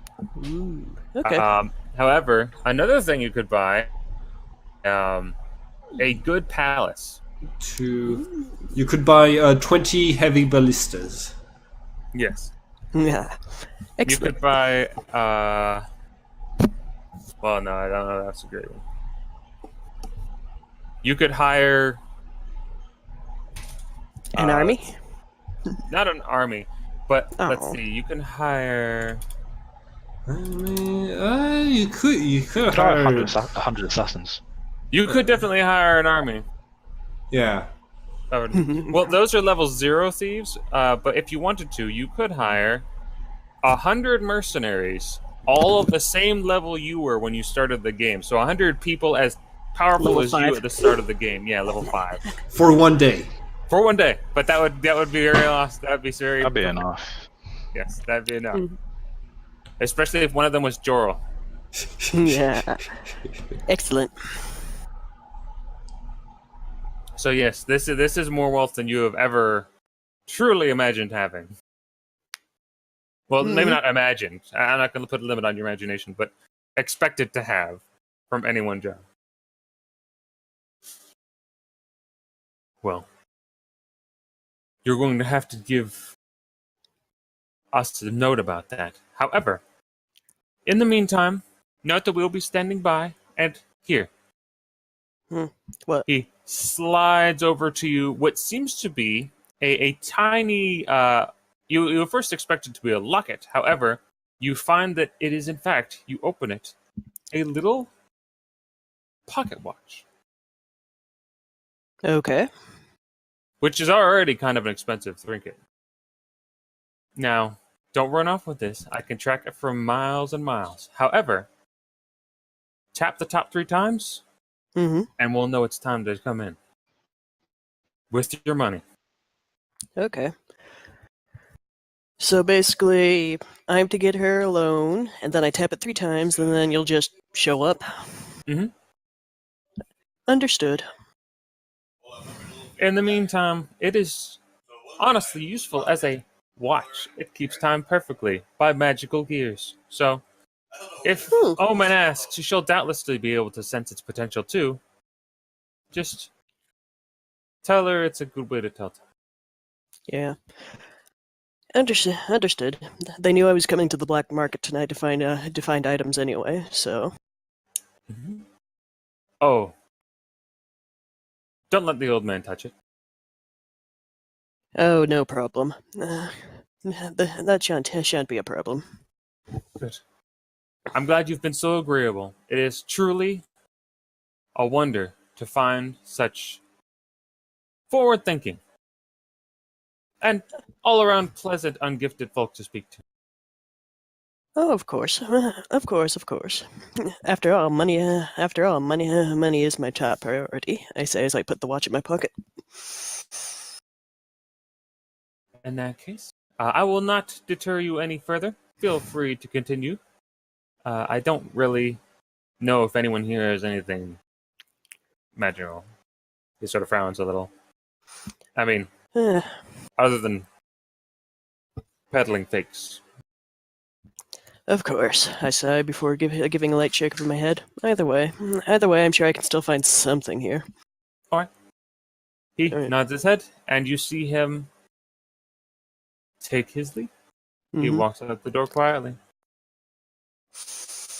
Hmm. Time to think on this. Okay. Now, if you want to continue looking around, you can find a number of different things that might pique your interest. You can find a man peddling what he calls are weapons from the Varja, white steel weapons. What does white Uh, steel do? Make an appraisal or a science check or a forge, whichever one's higher for you. I don't think I have forge or science, so Appraisal. yeah, no science. And what forge? Yes. Nothing in forge, so it's gonna have to be appraisal. Appraisal. Where did that go? Okay. Ooh. Oh wow, sweet. Well, while you're rolling your open roll another D100 and add that. He is a pretty broad man himself. He has like a nice beard. He's got a darker complexion, like lots of rings in his ears, a bandana, and he seems to be a What's the open roll? RD 100 plus plus. the number that you rolled, so 144. And Oh. he says he is surrounded by several other men who are all watching you intently, as he shows you a dagger made with the substance. Forged by the shamans of Shavat. What am I doing wrong here? / R Oh. R. space 1D100 plus 144. Oh. Aha. Another open roll. Roll again. Roll again? Yes. And as you were taking a look at this dagger, you could tell that it is of exceptional quality. There's something Plus unusual about this. plus 237, right? Yes. There's something Ha. immaculate about its make. If you were to test it just a little bit upon your finger, it would immediately slice through the skin with an ease you've never quite seen before. Ah. Mm. So he seems to have a number of real items here. He says that by and large they are weapons of the make of Shavat. What's that? Shavat is the land the land in the Varja, the southern Varja. It's an island to the east. It is Think China generally. Oh yeah. Well, what does he got? What does he got? What's his stock? Like, what weapons does he have in stock? He has several of their blades. He has several of their spears. He has this little weapon, the dagger, as he's been showing you.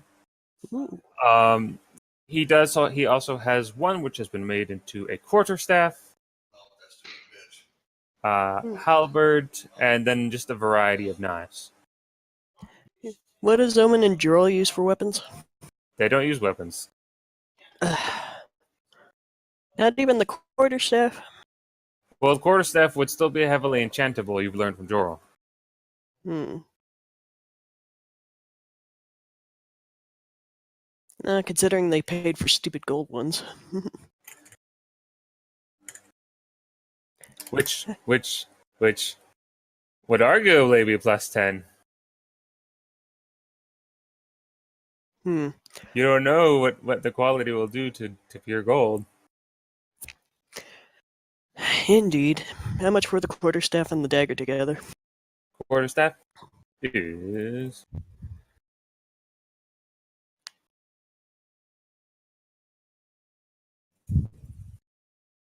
Oh, sorry, hold on there.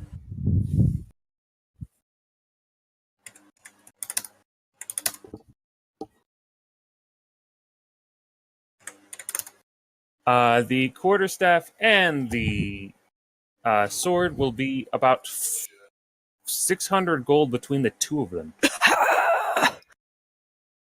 Yeah, fuck that. How much for just the dagger? The dagger is 200. How much for a knife? We don't have knives, only dagger. Now you Oh, do but know that you don't need to. That this isn't a transaction that will happen right now. He doesn't even have most of the weapons here. It would be done later at a designated spot in time. yeah, I figured. Yeah, I figured, but 200 gold? Jesus Christ. Hmm. Unless... Hey, add a character, if I call them now while we're still in this town and stuff like that, we get the stuff like that, would they come? Call who? The people after Omen? I mean, I can't really say out of character. You just have to tap it and see what happens. Hmm.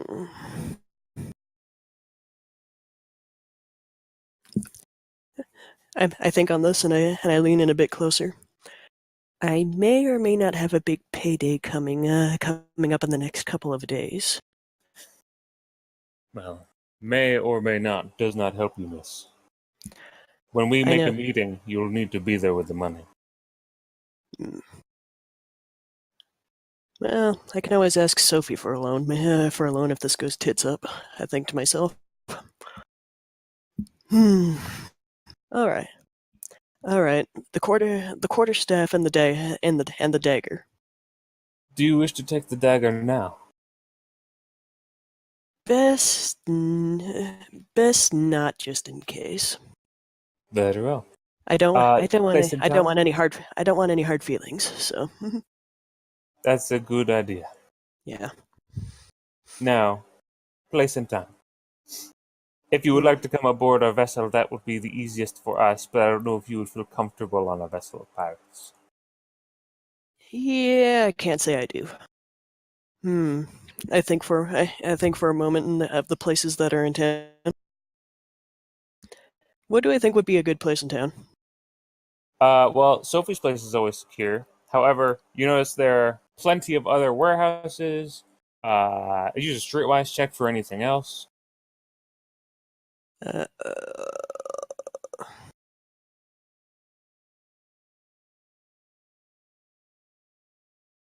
105 Streetwise. 105 streetwise. You can think of a few if you wanted to make it as casual as possible. Obviously, they will be carrying these things in cases, not in the open. You Mm-hmm. could think of a few inns that you know Octavia has used before. You could probably get by with her code words. Yeah, I name one of the inns that Octavia goes to often. Okay. Yeah. All right. All right. He says the The Blind Witch. Tomorrow? Mm-hmm. Very good. We will be there. Tomorrow? As quickly as possible. We don't mean to waste any time here when there's money to be made elsewhere. Very well. Good. This is gonna put me in a time crunch to pull this off. All right. I go and look at the other stalls. Okay. Apart from that, you gather a bit of information from the other stalls. There's other people peddling other weaponry. There's some people peddling poisons. You immediately identify and have a weird affinity for the trafficking of illegal substances, which is oddly not as rampant as Dwanhof as it could be, as it is in other places, but still has a strong presence here. I go look at the drugs. Or you could parse through them if you would like. Not obviously, he does not have a tremendous stash of everything there. He has a very small selection of. Oh, what has he got? Well, now here's the thing. I actually do not know of many drugs. I know that the only drug really mentioned in Gaia is that there's a decent opium trade. Hmm. What about the poisons? Of the poisons now, you already had a gentleman trying to sell you poisons, but they have a decent selection. Go down here to get all the prices for you.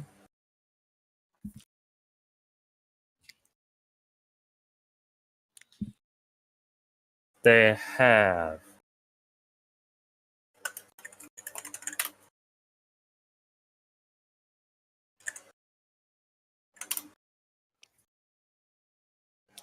they have a number of interesting, slightly rarer poisons. They have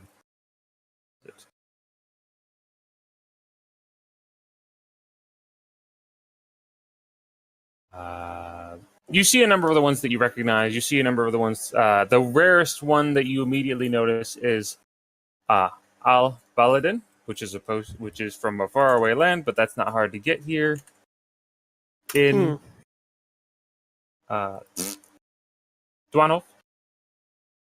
It's generally a pretty nasty poison for your blades. It takes effect very quickly, like within just seconds after striking. What does it do? Well, it has a potential to straight out kill somebody, but it also hampers the movements of a person. Their joints lock up. Interesting. How much for this? That is 60 gold pieces. Now, you ought to get, if you're using them on a blade, you ought to get 3 uses for that one vial. If you're What about something more concealable, like a needle? Well, I admit I don't sell needles, but you could coat a needle in it if you could buy one elsewhere. I see. Can I pay for this right now?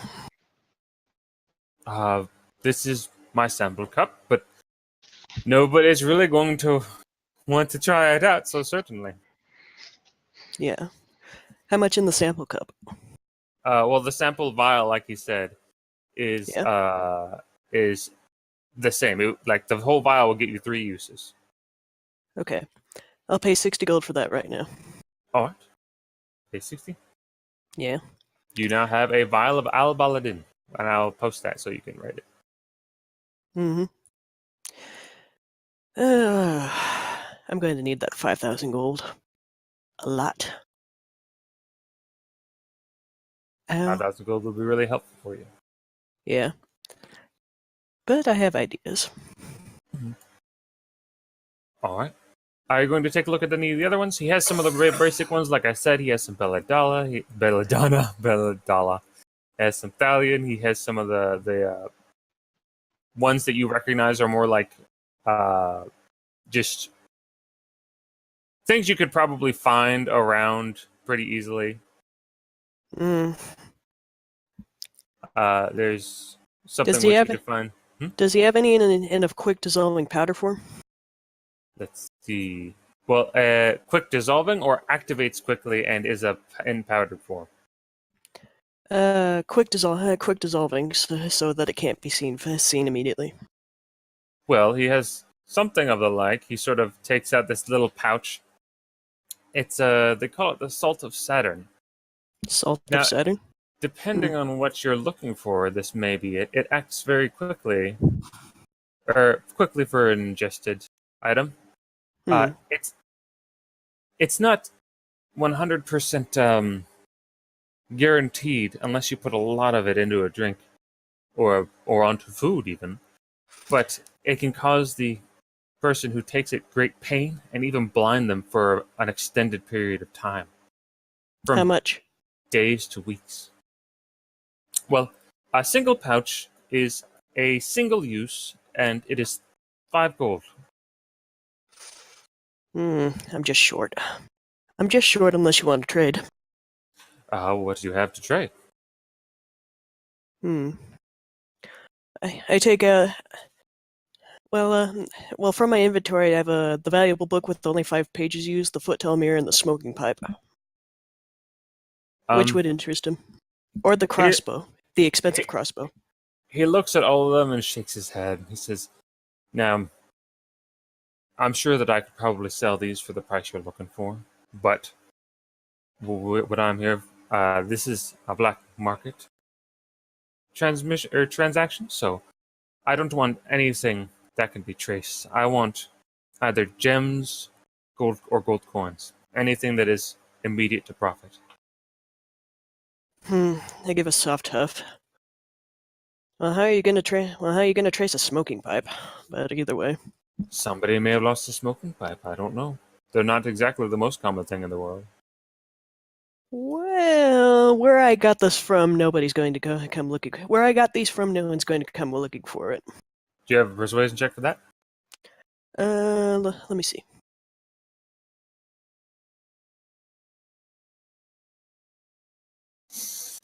He sort of like winces a little and says, "I'm sorry, ma'am. I just don't know." I give a soft huff, and then I say, well, can we meet at a future time? I'm expecting a payday in the near future. Could we make a time and place to meet later for that? I operate here every couple of months. Other than that, I suppose if you have a place where I could message you frequently. Yeah, I give the same places where I'm gonna meet the guys, the witch. All right. I suppose if we're ever in town again, we'll let you know. All right, I go over to the opium place. Okay. Now, once again, unfortunately, the books don't really cover this that much. Are you interested in purchasing some? Yeah. All right. It comes at a single gold coin for 1 dose. Yeah, I'll If pay you that. want something especially fancy, they have up to 100 gold coins. I only have 4 gold coins left and 5 copper, so I'm just gonna pay for 1 dose. Okay. There you go. This will be for later if my plan goes well. All right. In that case, you have that, and the rest of the market remains open too. However, as you look over your shoulder, you see more and more leaving one at a time. Several of the sellers are gone, and there are a number of people waiting by the door for their turn to leave. Yeah, I had the poison and I go to leave too. Okay. Yeah, I got to go to Sophie and ask if maybe she could lend me 600 gold, and that I'll pay her back. All right. In that case, you will be able to make it out a little ways into the afternoon. Mm-hmm. Now we'll head back to the others where they are going to be in pitched combat with these mysterious barbarians from the north. Omen, do you know what you want to do with your turn? Yes, I do. It's not proportionally complicated for the amount of time I had there. But That's okay. yeah, it's just gonna be a vibe. It's gonna be a All right. back where I am behind them.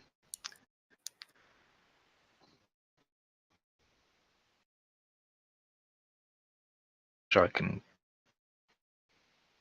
don't think I can cast it innately yet, or can I? First, yeah, that's my projection roll. Your what roll? Projection. Projection. And by the way, you need to pass 140 projection to hit things at the distance that we're at. So you're able to hit. You should be able to hit them. Only about 100 feet or so, so it should be difficult. What is the radius of this? 50. 50? Okay, so you should definitely engulf them, I think. Oh, 50 feet? Yeah. 50 feet would not quite engulf them. You could get... Oh, wait, that's a radius, isn't it? Yeah. Okay, no, you can get all of them.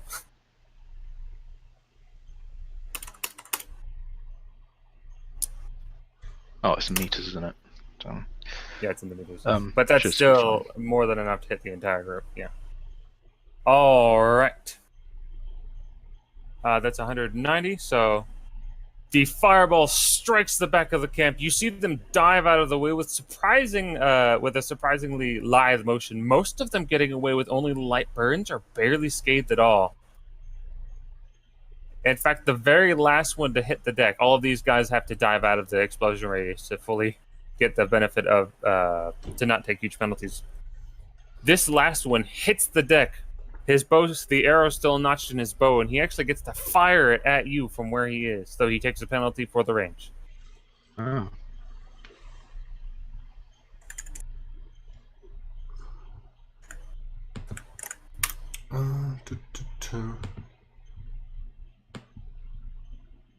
It is good to Yeah. note that all of the tents are up in flames. You actually see the one at the center, the larger tent, collapse slightly.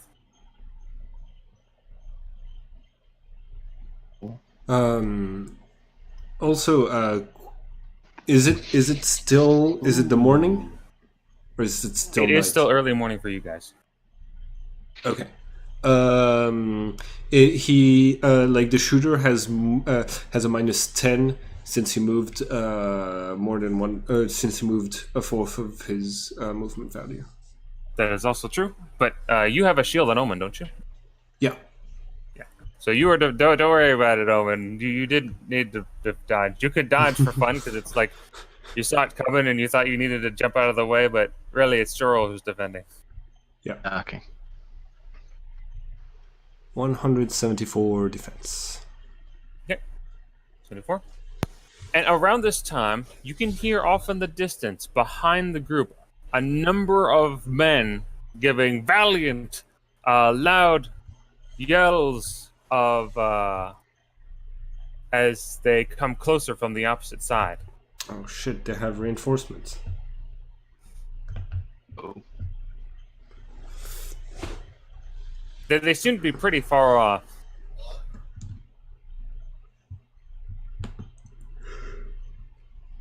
Now it is their turn. Only one of them actually got out of there without losing his turn. However, he has already taken his action to shoot. You do see him take something from his belt, what seemed to be just a very small sack, which couldn't have held much liquid at all, and drink from it. As he throws that on the ground, there does seem to be something immediately different about him. You can see a very faint glow in his eyes. And now it will be Iterid's turn. I'm just going to accumulate some magic. Okay. What was the base damage of that fireball, by the way? Omen? Stance? Sorry. What was the base damage on that fireball again? 100. Okay. Thank you. Iterid's accumulating. Jorel, you doing anything? I start incanting to summon the Wheel of Fortune. if I need to. And Gabriel, does Omen or Farron? Did Omen or Farron spend any fatigue?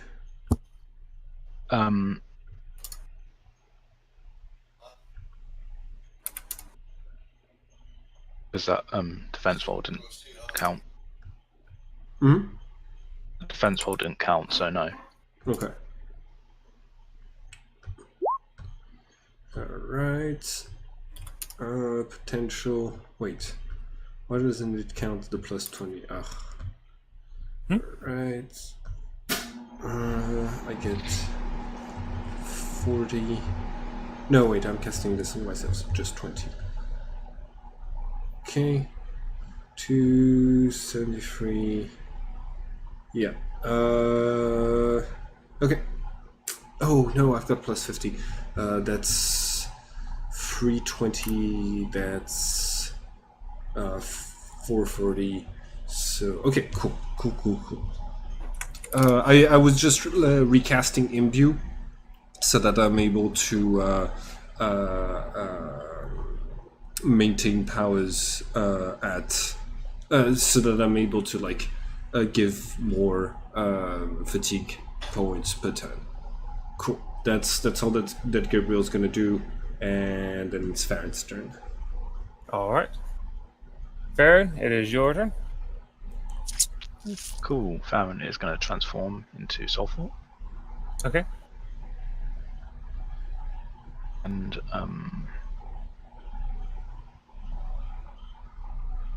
my penalty, I think it's minus 60.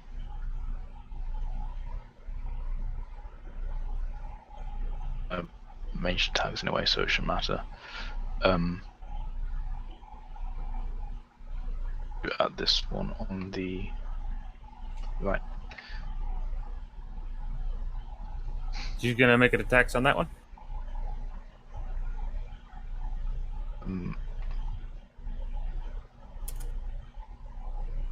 Is There's defense. the Ooh, other way around, good but that'll attack. work. Yeah, subtract 60 from that, so 185. All right. That will be 50% damage. No, wait, that'll be 30% damage. It's less than that, so 27. Gotcha. Is that the one that fears people? Okay. We'll roll for that after the second damage. So check against the damage, so I don't think that much point doing that. Oh, okay. They do have some high resistance.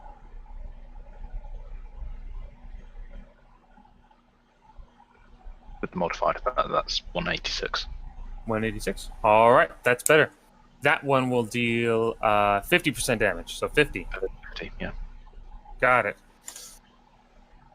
He has to roll down the side of the hill to avoid most of the fire. The second one's still hitting him square on the shoulder. But unlike any human you have ever seen, he pushes himself up with only a grunt. You can see like half of his arm is burned, though the flesh still hangs there. He has much tougher skin than most men you've seen. These guys are tough. All right, initiative again.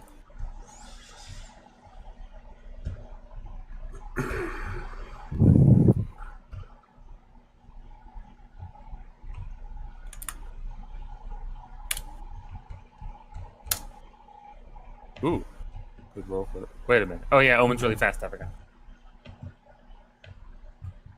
By the way, as Farron is throwing fire at this guy, she can hear this faint and haunting giggling coming from the burning tent with the birch tree on it. It sounds like the giggling of a reasonably young woman.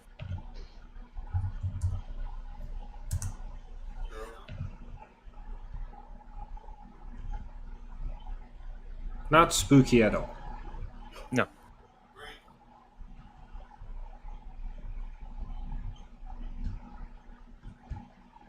Ooh, Jorl open roll. Jorl loves to open roll initiative. Yeah. Actually, it's both of my familiars that open rolled. Oh, okay.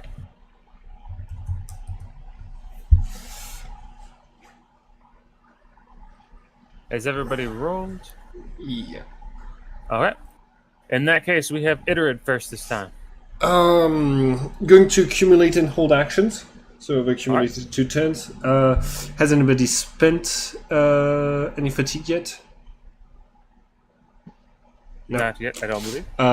So Gabriel's gonna hold actions until Omen's spent fatigue. If you want to accumulate faster. Oh. Accumulated general. No, I used it was fire fatigue, so not fire accumulation last turn. So that 20 extra shouldn't apply normally. So am I next? I believe that Gabriel didn't do anything either. Gabriel next. Yep. Wait, did you spend some fatigue? Oh no, that's what you were holding your action for. Okay, so then it will be Omen. Yeah. Yeah. Okay. So I can't accumulate enough for me to justify spending fatigue on it. So I'm just going to cast Whispers on the other side. Can't do that through Van because she doesn't know that. So projection for that. All right, protection. This is at intermediate. All right. Where are you striking now? That should be kind of like in the middle of them, which The middle They of just- them, they've just jumped they out of the just- way. So most of them, you'd have to choose one or the other group effectively. this is the 80-foot radius. So Oh, it's even more. Okay. and again, because like that we discussed how it works last time, that it kind of just like stays there. So like where I'm going, like let's say there. Yes. In that case, if it is larger, then it will hit all of them again. Okay, so any of them who are within that for the next 5 turns should be affected. Okay. What spell's this name? What's the name one more time? Whispers from the whispers from the other Whispers from the side. I remember Yeah. that. Very good. I'll remember that. So suddenly, not only is there spooky giggling from the tent, but the entire area is full of dark and sinister whispering. Yeah, that's not going to do anything for the time being. Anything else for moments? It's really spooky. No, It is really spooky over there. that's it for Omen. All right. Anything from Farron? Not quick. Back to Shooty. She is focusing fire on the same one again. Very good. Is it independent attack? So she could potentially attack separate. Okay, is that a fumble? No. Yes. Should we use Oh, that's chaos first? potential. Oh, that's eliminate fatigue from draw. I was like, what the heck? Yeah. Okay. Yeah, not necessarily. The first attack from the right wing hits him, but does 40% damage, so 36. 36, yeah. This one gentleman is running down the hill, fire like licking his heels, burning his trousers. Not rolling well with these. Yeah. I guess. I'll take the second one again. All right. Terrible day. All right, that 261 is the total. That one will then deal 70 damage. So as you throw this last gout of fire, you hit the man square in the back. Roll critical with a deep with plus 70. Oh. I have a lot of tabs open, sorry. That's fine. Woo! It isn't quite enough to do a. Wait, you can't open roll critical, can you? I don't think so, no. I don't think so either. That is still a significant amount of critical. Yeah. That's 48, so he's at a negative 48 all action penalty, And I do believe with that roll, he is unconscious as well. So Oh, he okay. falls to the ground and slides down this hill. Okay. On fire. I didn't even add the on fire for that guy. Sorry. Well, I was going to back up a bit then. I think a movement's only like. Yeah. All right. Now it is their turn. They are going to march. They are going to quickly move forward. Some back into cover position. Some just holding, aiming their bows at Farron from out in the open. That guy takes the penalty. From this point forward, they're going to be a group of enemies. Oh, Ah, perfect.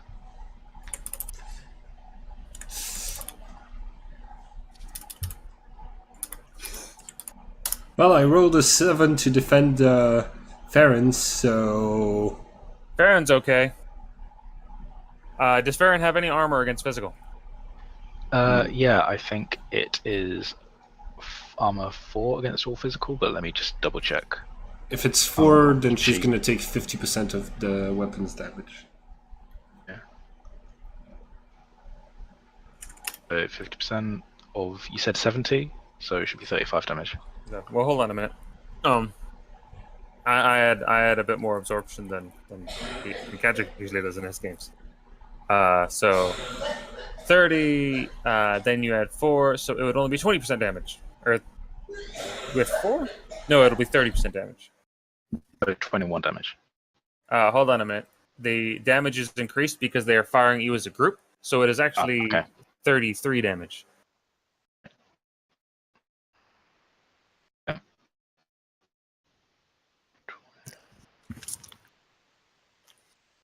In that same turn, while you are being fired at by the 3 guys in front of you, these 3 are going to try to take shots through the trees at Omen. So, Omen, you are also going to take an attack. Okay. I do not have a shield on you, though. You don't have a shield on okay. Omen? Yeah. Yeah, Omen said Farron should be more protected, so I assumed Omen has some form Oh, of you should build me protection. through. Hmm? Wait, What? how come you rolled for defense last time then? You did. You should. That fumble dodge was actually there then. Yeah. We can. So you could be in the shield that Gabriel has cast on Omen and Idarid, or I could get, or Idarid could give you a shield. I have been accumulating and holding my actions, so I could Yes. do that. Yes, you could. All right, cool. Okay, but is that what you're doing before? Is what I mean. Hmm? Sorry? Talking about before, when Omen fumbled a dodge roll, was that because you had a shield on her and you were able to? Oh, I thought it was Farron dodging. No, that Right, last okay, bolt was a counterattack to Omen. No. Actually, I did not have a shield on you in that moment. I Okay. misunderstood. I thought you already had a form of defense. That's why you wanted Farron to be protected. I have a form of physical defense. If it's your dodge, I'm just gonna put a shield on you. You don't have to. You can take a hit. I'm in charge of defense from here on. All right. 20, 30, 20, 30. Okay, cool. So rolling defense. yep. Roll defense. Also, did you spend any fatigue or not? Well, no, I'm not. No. Okay, cool. In this case, yeah, I'm doing that. You would take 20% damage, so 22, unless you have any thrust armor, and that thrust armor is. Oh, Farron gets 10 or 11 more damage. Sorry, Phone takes more damage or gets more damage. takes 11 more damage.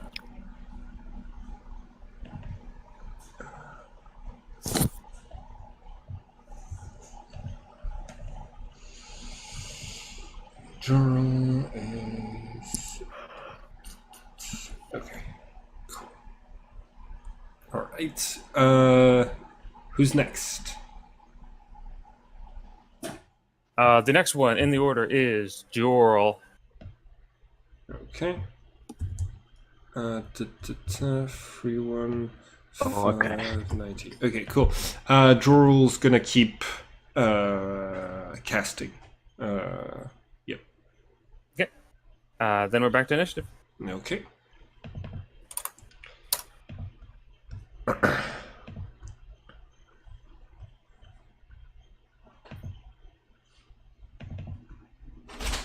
I'm sorry, I misunderstood earlier about like who was being attacked. That's okay. Gabriel. Also, like, since you can keep the magic you've accumulated from one turn to another, wouldn't it be best just to spend fatigue like all the time in the end? Yeah, you're right, actually. Right. Since nobody else is spending fatigue, basically. Like, I regenerated Idrit's fatigue so that I could have had cast the shield on you fast enough, but that's about it. Yeah. Alright, Okay. cool. I rolled all of my initiatives. Very good. Have you rolled yours, Owen? No, sorry. That's all right. Yes.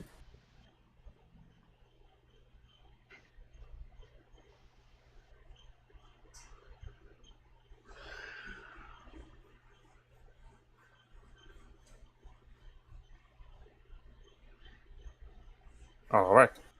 Now we're descending. All right. Omen, you are going. Ooh, Surprise them! the prize. You have surprised them. You have? Nice! Yes, yeah. She surprised them by a lot. She surprised everyone. Okay, it's time to do a big area attack.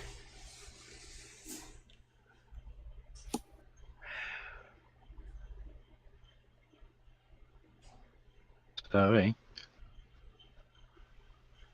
And I am. I'm just gonna look something up real quick. Okay.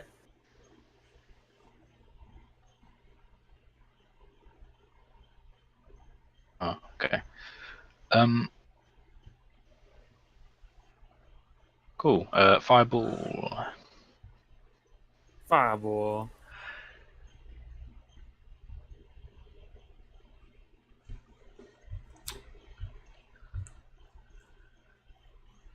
All right, that will be 130% damage, and you can hit. Nice. Is that a big fireball or a regular fireball?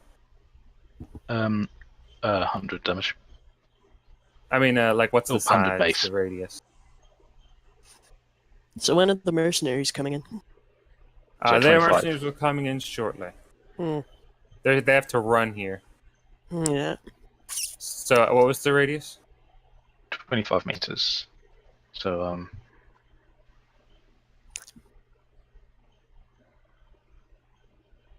I should get Yeah. pretty much all of them. Yep, just a little bit further. Woo, there you go.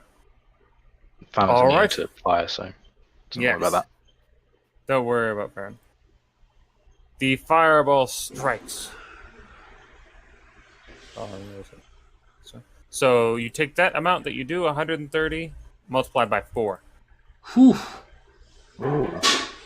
Nice. All right, that will deal some serious damage. The 3 up here.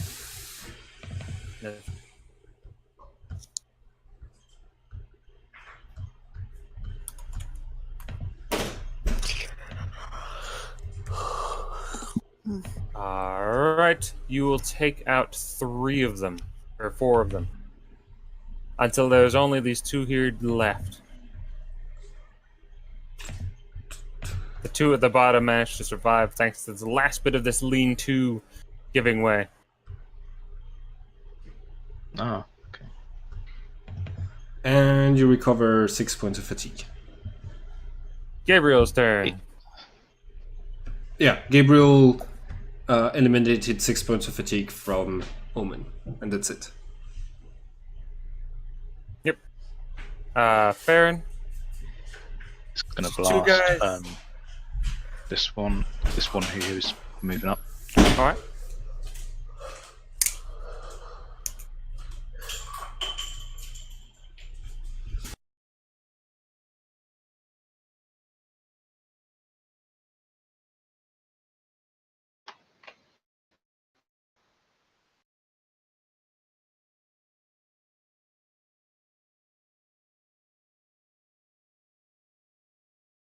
For Good.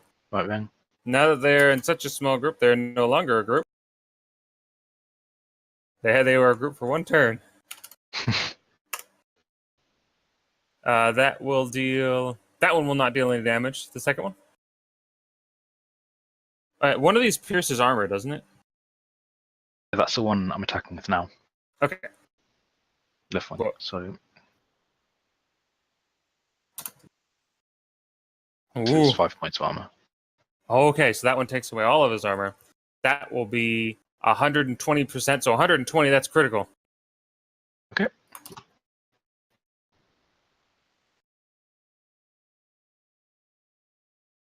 Oh wait, no. Is that? Yeah. Okay, that's just 2 1 total then, isn't it? Yes.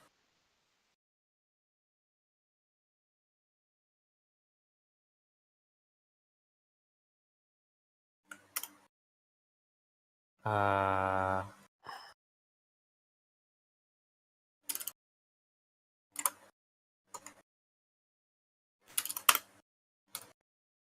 Oof. Oof. That is a loss of wherever you hit. Roll 1d100. Yeah. 57. Oh, that is a limb.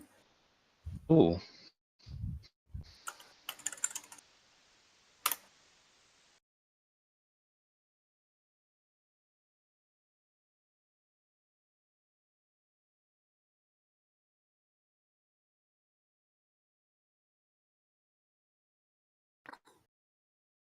I actually have my Game Master's tool, my Game Master's screen here. I don't know why I haven't used it. You lost. All right, the 57 is the lower forearm. So your lance of fire glances across his body, making it diagonally from one shoulder down to his arm, and where it ends at the stump, the arm is completely seared off.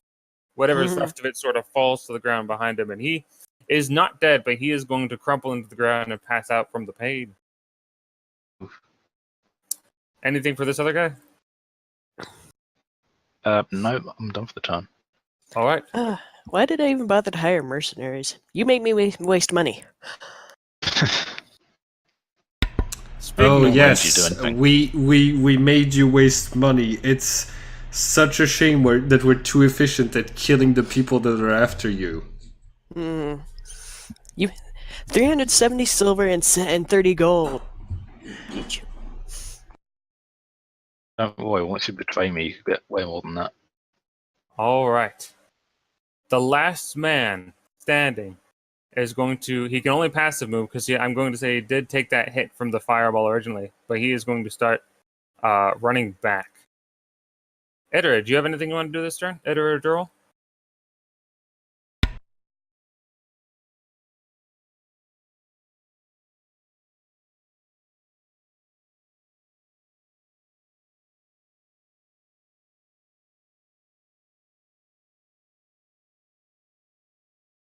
Hello? Oh, sorry, I was muted the entire time. I'm so sorry. You're So Idarid is going to turn to Omen and Jorl and say, "Those don't look like. It doesn't feel like we were fighting blacks and mercenaries. They're dressed as barbarians, and there was no undead. But they knew we were. But they ambushed us. They must have known we were coming. We should capture the last one." The Do you mean that mercenary. one running away? Because we got one unconscious on the ground, and another one I The mercenaries shot the are limb, hard. the arm off. Oh wait, is this one Mercenaries. unconscious? Honestly, most of these guys on the ground. On the left is, yeah. This one's running. This guy's running. Honestly, most of the guys on the ground are unconscious. The only one in serious danger of dying is the one you just burned the arm off of. The mercenaries have the orders to kill everyone, all the barbarians in the camp. So, Alright, so they will break off and try to follow this guy to the south. yeah. There are more than this, by the way. Okay. Can we see them? Oh, are they not in the token there? Oh, yeah. But Like on the map, we know where they are, but like, do our characters see these? Yes, they can now see mercenary these guys running up the back of the hill, sort of looking around in confusion at all the fire. They seem to be like a ramshackle sort of people. They are all carrying, decent weaponry, and they all seem to have at least some degree of armor. They don't seem like your average soldier or your average thug on foot. They seem to be sort of trained as they're moving up the back here. But as the few of them who are up top sort of crest this hill, they seem very confused. Oh shit! Is that the real Black Sun? oh man, we attacked the wrong people. Well, they attacked us. Ooh. Um. Hope that guy doesn't mind losing his arm. Also, the mercenaries are to bring back loot. Loot the camp. They have them loot the camp. Okay, I'm gonna yell. Wait, who are you? In the general direction of the camp, and hope that somebody tries to clarify the whole situation. No one is to mention Genus or Delphi or anything about the plan. There's the man up here has like a heavy beard. He's a pretty big dude. He has a massive mace in his hand. He's looking around at the floor, and he hears you in the distance, and is sort of like squinting. He tells a couple of his other men to get down, and they sort of like hunch down again, even though they were checking out the scene. I'd like to change Farron back also. Well, to call it back. All right. That will be the next turn, though, and something happens on the next turn. Yeah. Everybody roll your initiative. Okay.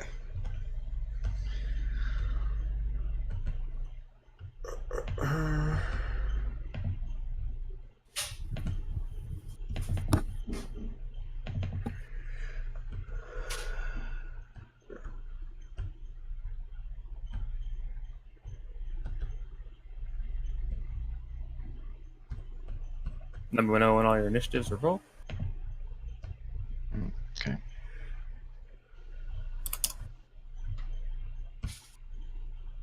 Oh.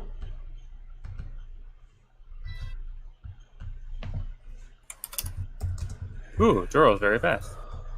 It's Gabriel.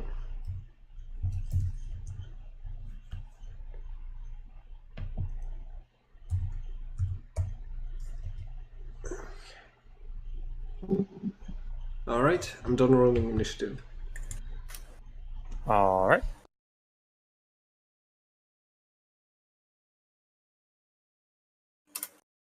Everybody's done. All right. You slowly lower your guard. You take a moment, like looking over to them.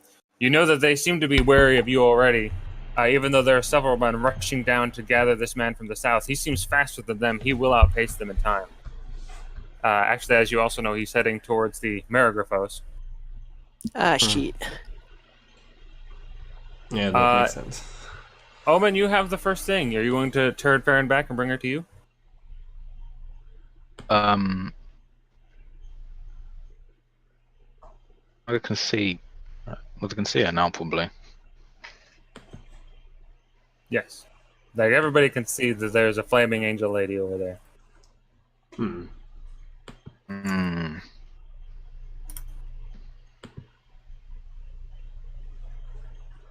I do still have actually gonna have a move closer to and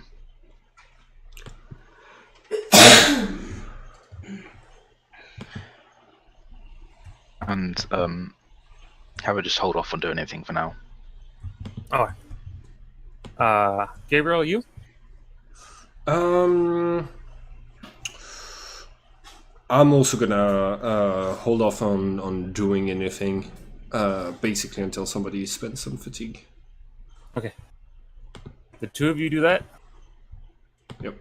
This man is still running. You see behind the camp there are several soldiers sort of posturing, trying to find a good position to get a vantage on you.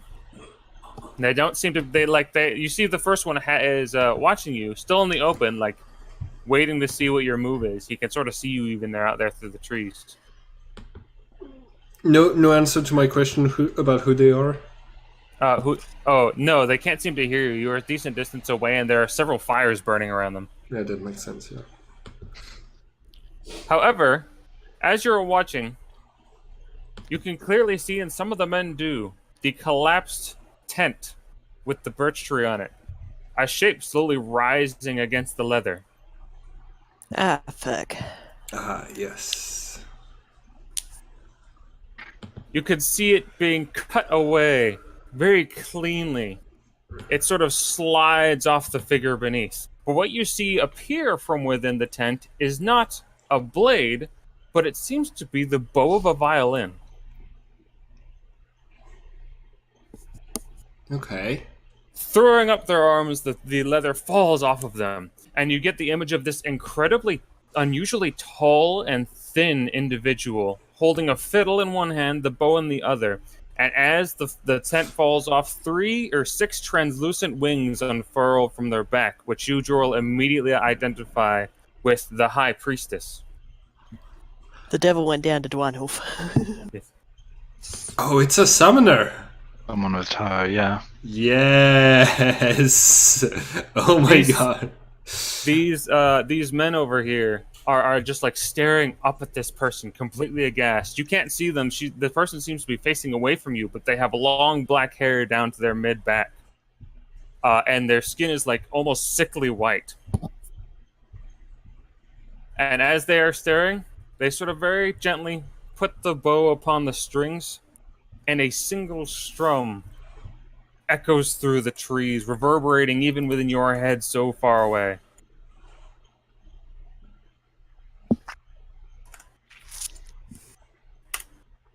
Ooh.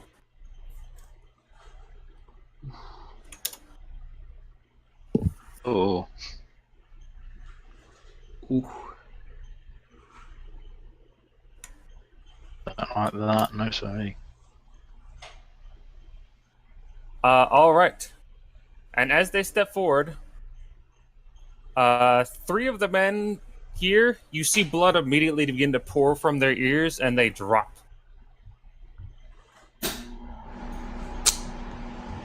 Fun times. Fun times. Uh-oh. Those mercenaries were expensive. Including their leader is one of the ones who dropped.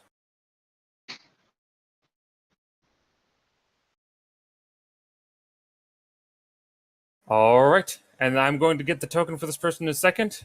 Iterated, it's still your turn in initiative if you want to go. I'm looking up if I have any mass healing spells. Very good. To see if I can like heal a few people.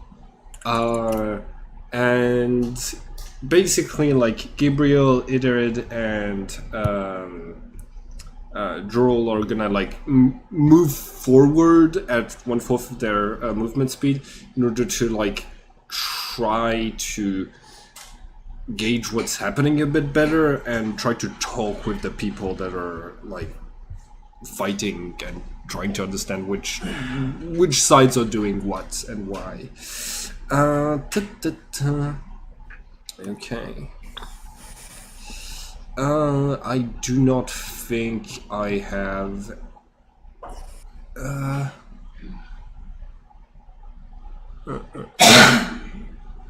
No, I don't think I have any mass healing spell. I am just going to keep on accumulating. Okay. And move forward. So that's my turn for it.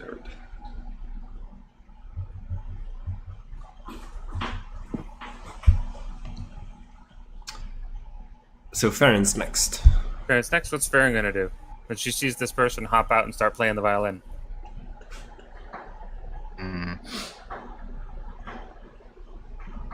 It's a good question. It's speaking of questions, I have Elemental Adept with magic accumulation for fire spells is higher than a normal accumulation. So if I could cast fire spells innately, that accumulation, but of my normal accumulation, would that still count? Yes. I count the bonuses to your innate too. Like it doesn't give you plus 20 to innate, but if the innate accumulation or the accumulation bonus to a specific kind of spell would take you over that threshold, that would give you 10 more innate magic. That's fine. That works. Okay, cool. That means my intermediate fireballs are actually innate then. Oh, cool. So I'm not spending Xeon for those. No more spending down for basic or little fireballs. No, little or medium. Yes. Big ones. Yeah. But you can cast all the ones you can cast intermediately, or I mean, innately. That's cool.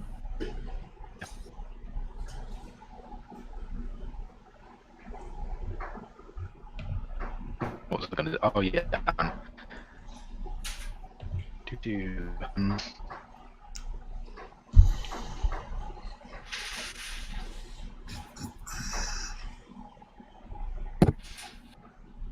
Women's.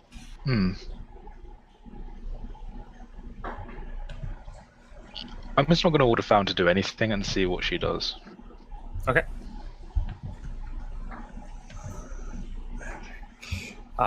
Then it will be the men's turn. The men are their leader is immediately falls to the ground, crumples completely motionless. For all you know, he's dead. Most of them immediately turn back into the woods. A few of them firing arrows towards the person who came out of this tent. Oh, not plus 100 twice, so just one. Thank you. Both of which are defended. The wings seem to swat them away, almost throwing them back at the mercenaries. Gerald going to do anything?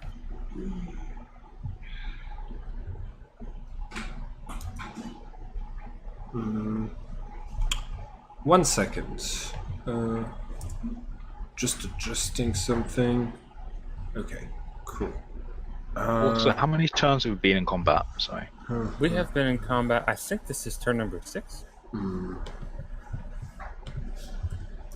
Not since you've started the voice thing. Yeah, but since we You started on the second or third turn.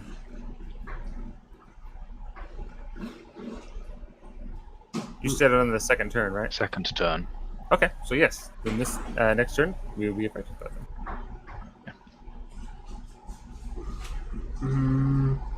I'm sorry, I'm just looking up something real quick. That's okay. Anima is looking up things. Okay. Okay, yes. I did not. Okay, cool. Cool. Basically, Idarid is about to cast. Next turn, I'm going to cast Haven of Peace to try because the whole situation is confusing. People are killing each other. We don't really understand why. I am gonna try to cast an area within which all aggressive instincts disappear, within 30 feet around the violent person. But before that, Jorul is going to use the 5 turns he's been accumulating, summoning, and I'm going to summon the Wheel of Fortune. Just give me 1 second. Could you roll 1d100 for me, please, to determine which of the Arcanas I am summoning? Yep, and that is a 54. That looks pretty good. Okay. I have a +0 because I've been waiting 5 turns. So let's do this. Okay. 295. Cool. 4. This is a pretty good one. Okay. Justice. So Wheel of Fortune. I passed the difficulty by 5 margins. And 54, you said? Yes. 54 Just. is justice. Judgment, the sun, the world. Where's justice? It's in the middle. It's the one that reflects attacks. So It's you have actually that right ready. after the Wheel of Fortune. Oh, yes. Okay. Okay. So usual appearance, Justice always appears as a female warrior armed with a sword and scales. It forms in the air amid runes and steps between the aggressor and the invoker. It creates one or several mirrors that absorb attacks and reflect them against the attacker. It reflects an attack suffered by the invoker. It can only return one attack in a combat turn, but it has the ability of making additional defense for every 10 points over which the invoker exceeds the difficulty. So he did it by 5? Sorry? He beat it by 5 points, right? Yes. But I think it's instant. Hold on. What's instant? Yeah, duration is instantaneous. Which means I just spend a lot of Xeon to protect Jorul against attacks that are not coming towards Jorul. So, Oh, Yeah. yep. Wheel of Fortune. Wheel of you're safe this Fortune! turn. Yeah, safe. Alright, well, that's 225 points. That's 325 left. Okay, that's it for my turn. New initiative. New initiative, everybody. Wheel of Fortune. Wheel of It's, Fortune. it's basically chaos magic. It is basically, but cool chaos magic. Chaos magic that always has a really big event, even if it doesn't pay off at all. I mean, sometimes you just get Empress. Like I tried to mention last time, you did this. My last character's an invoker who's the combat, and like a disproportionate amount of the time, it didn't really do anything.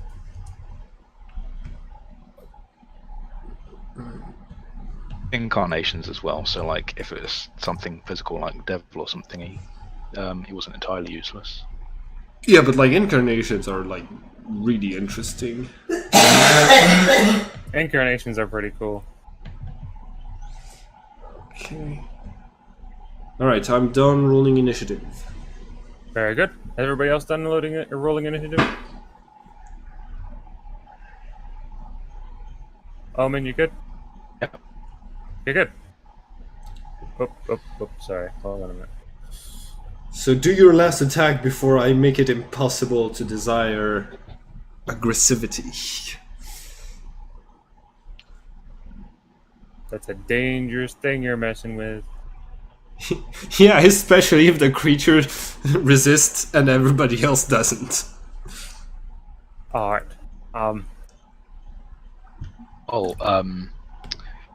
When the someone has been in the area of whispers for the last like few turns, and I cast it on the second turn.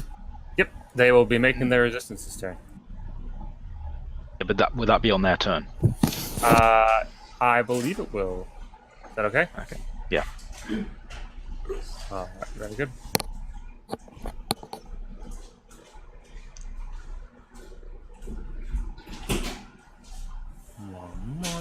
It will be their turn first.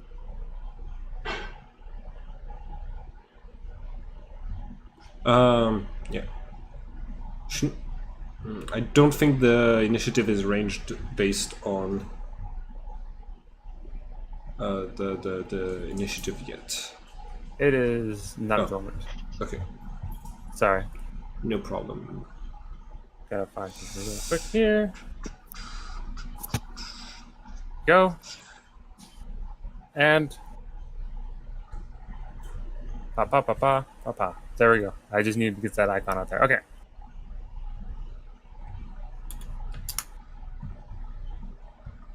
Got the 225. I just need that up there. Okay.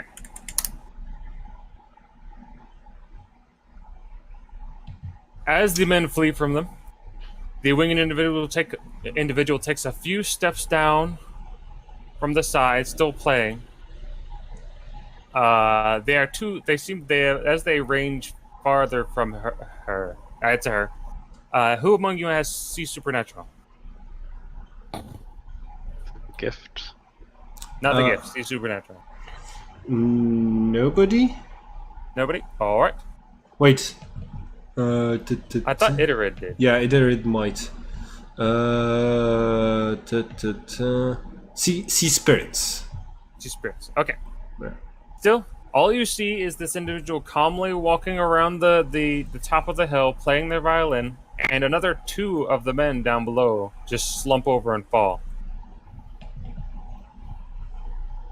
But that is not the end. Their hood flicks towards you, and you can very vaguely see just the faintest outline of their face beneath the hood. They're looking at Farron and then you.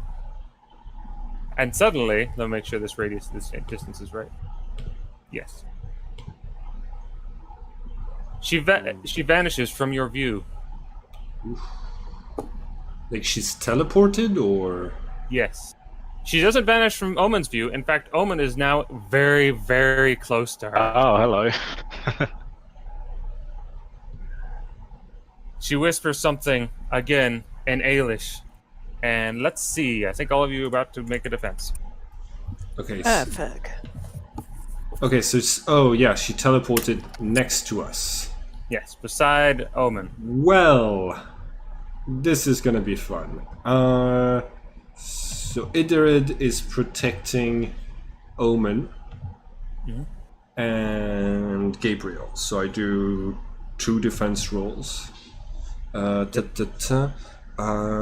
I get. hey, you're not defending blinded, thankfully. You are, however, defending against a whole lot of attacks. All right. And Gabriel, who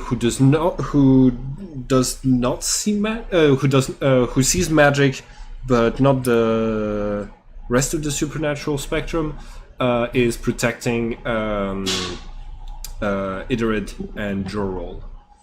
Okay. Now, who is protecting Omen? That was my first roll by Idarid, where I did 221. All right.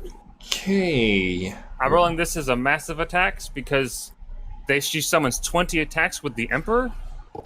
Oh gosh! So the first 20 attacks are going to go to Omen. Thankfully, though, you did roll all right, and she did not roll terribly good on her massive attack. Wait. So it's 20 attacks all on Omen, and that's it? No.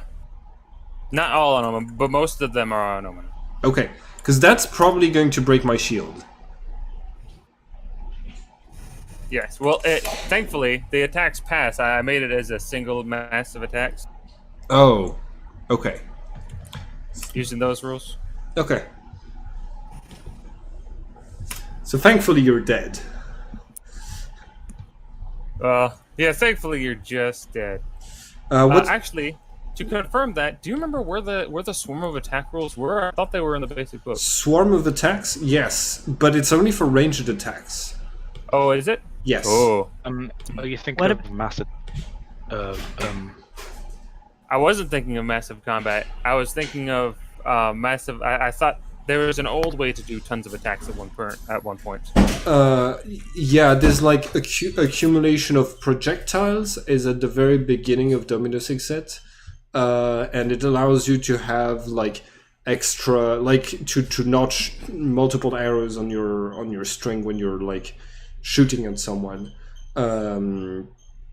And basically, like, yeah, it's called multiple missiles. It gives a +10 to the base damage for every +10 additional projectile, up to a maximum of +30. That is to say, launching up to 4 projectiles in total. Ah, okay. That is not what I thought it was. No, What about Chef? It's not. Yeah, I was gonna say, where's Chef in all this? Yeah. Did we leave him by the wagon? I think. You brought him No, out. I Forgot didn't. it was there. We should have brought him with us. He would be I mean, great yeah, but to we're take like 20 8 turns att- into combat, and Huh? like no one's remembered. So No one remembers Chef. Poor Chef. It's just his token wasn't there. No, stuck with this. We forgot. Can Chef be here protecting Omen against 20? Well, like now that Omen's here, it would make sense for her to be like, "Oh no, big dude that is really powerful. Get over here." would yeah. Yeah. So what's happening? All right. I'm sorry. I'm trying to remember where the heck this thing I have is. This maneuver, which is the massive attacks. But I guess I don't think it was a bit different than that one. It was like you get plus 150 to one attack roll instead of a bunch of little ones. I think you're thinking of mass combat. That's the only other thing that I can think of that fits what you're describing. All right.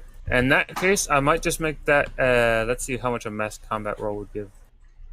If it's 20 people, it would give you a 50% bonus on your base damage, and I think.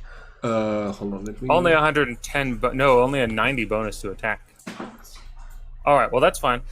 We're going to group that one attack towards you, but it'll just be the 15, and then there will be another 5-person attack on. Sorry about that. Yeah. Yeah. It adds a mass of enemies increases any damage dealt through physical attacks by 50% and doubles damage dealt by spells or supernatural powers. So damage is doubled right now if you're using the mass combat rules for this. All right. In that case, you take a total of 12 damage. Did you take into That's a account? bit anticlimactic. Did you take? Did you take into account the armor? Yeah, No, what armor? I gave him 8 points of armor against. Oh, you did. Yes, you did. Physical okay, attacks. So no damage. Okay. No damage, but no.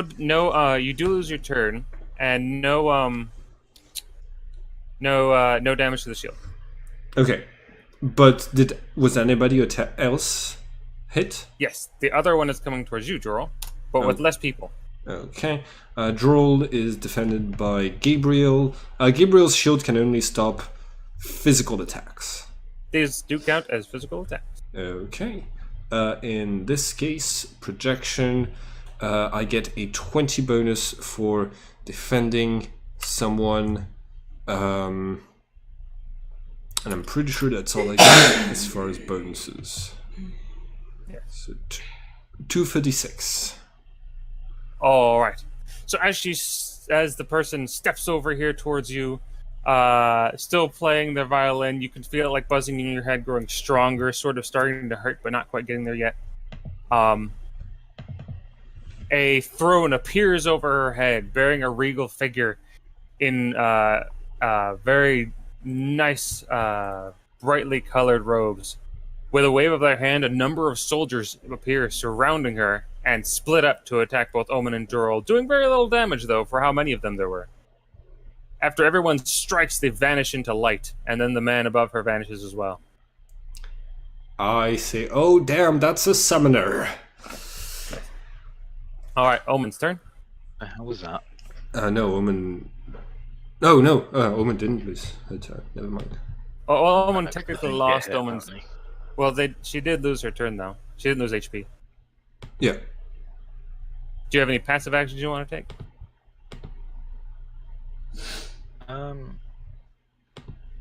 Accumulate. Yeah, I mean accumulating. Yeah, obviously. Okay. I think there's anything else, and I don't think there is. So no. Just that? All right. Edward? We don't have too much beyond to do anything anyway. Yeah, it suddenly changes things a lot that the enemy is right in the middle of us instead of all the way over there. I need to look up what spell I'm gonna cast. But basically, like, I'm just accumulating right now. Should we say you hold turn to move to Farron? 60. Yeah. Can you tell me when we reach turn... Okay, not 12. Can you tell me when we reach turn 6? We have passed turn 6. Or this is turn... No, this is turn 7. Okay. Gabriel... so I'm gonna do something with Gabriel in just 1 second. Hey, Stans, what was the resistance for your thing, by the way? 100. Just 10 Well, she fumbled. I think she's out of the range of it now. Well, she was in range at the start. Oh, okay. You saying that, guys? Okay, sure.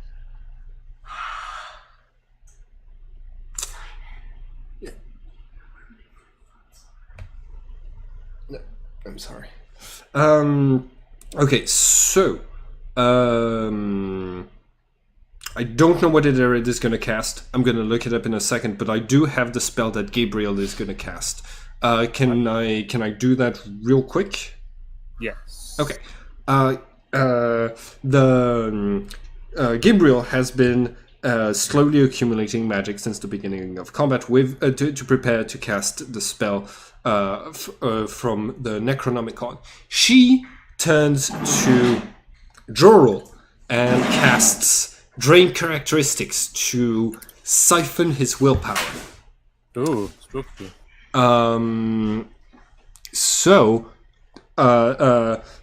Because she has the shield on him and doesn't block spells, it just hits him. All part of the plan. I'm gonna need to make a magic resistance check, and if I fail, no, wait, I should cast it on somebody else who has a bad magic resistance. I'm gonna cast it on Idarid instead. Who has... Is Idarid casting it on Idarid? No. Gabriel is casting it on Idarid. Does she have the gift? Yes, she's had the gift since character creation. Oh, yes. No, I remember that. Yeah, I remember that part of the story. Gotcha. Mm-hmm. Okay. She just has like very low accumulation, so she hasn't cast a spell before, and I have a. Oh no. Well, that's. I don't drain anything, so nothing happens, and I just wasted some Xeon. I'm gonna look up what Idarid is gonna cast, but that's it. Hold on, and also I'm going to regenerate. Omen, did either you or Farron spend some fatigue? Yeah. I mean, yes, yeah. Okay. Which one of you? Accumulation. Okay. Plus 20. Okay. 265. So I believe you recover 6 points of fatigue. Cool. All right. That's it for Gabriel's turn. So Farron, I believe, is next. Farron's turn. Well,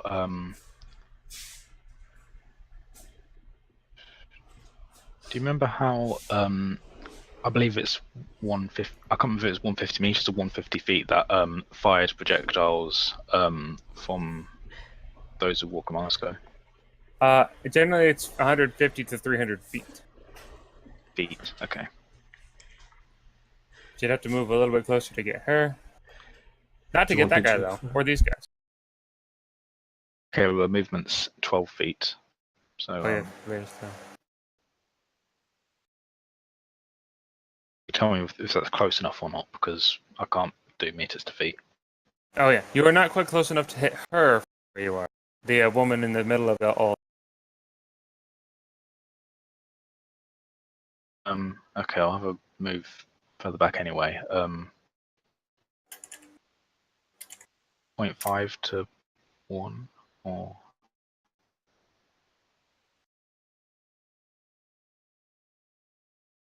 She would about move 1 square. Okay. Yeah, she'll just move then. All right.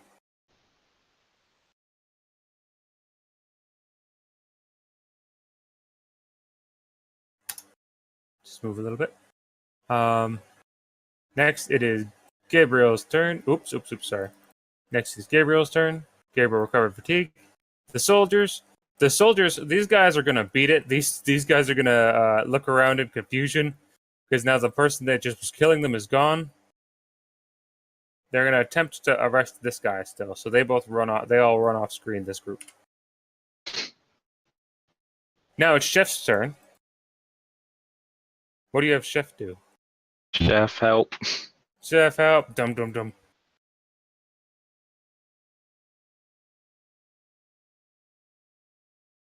Standing there wasn't helpful, Chef. What?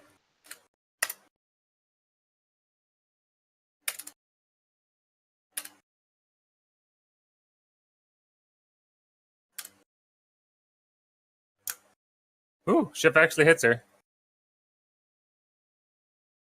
Chef destroys armor, so that's alright. Chef does 48 damage. Ooh.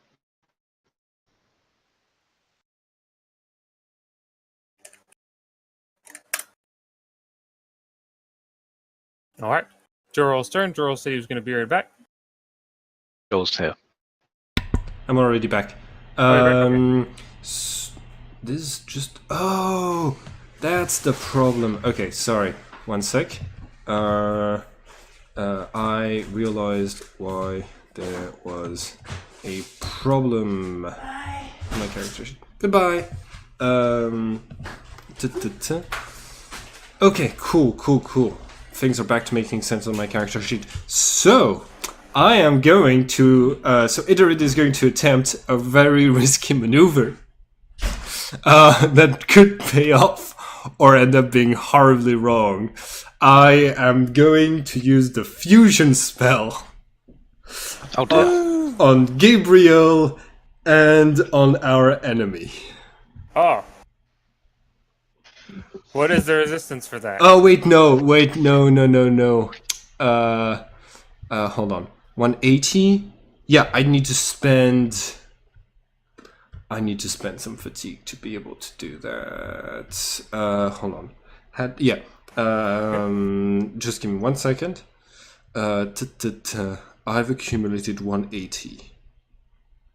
No, I have exactly enough. As long as this person doesn't have more than 3 levels higher than us, as long as this person isn't level 9 or more, I should be able to fuse both of them. Okay. Isn't there a magical resistance for that? Yes, there is a magical resistance check. It is of 120. Gabriel is not going to resist. Okay.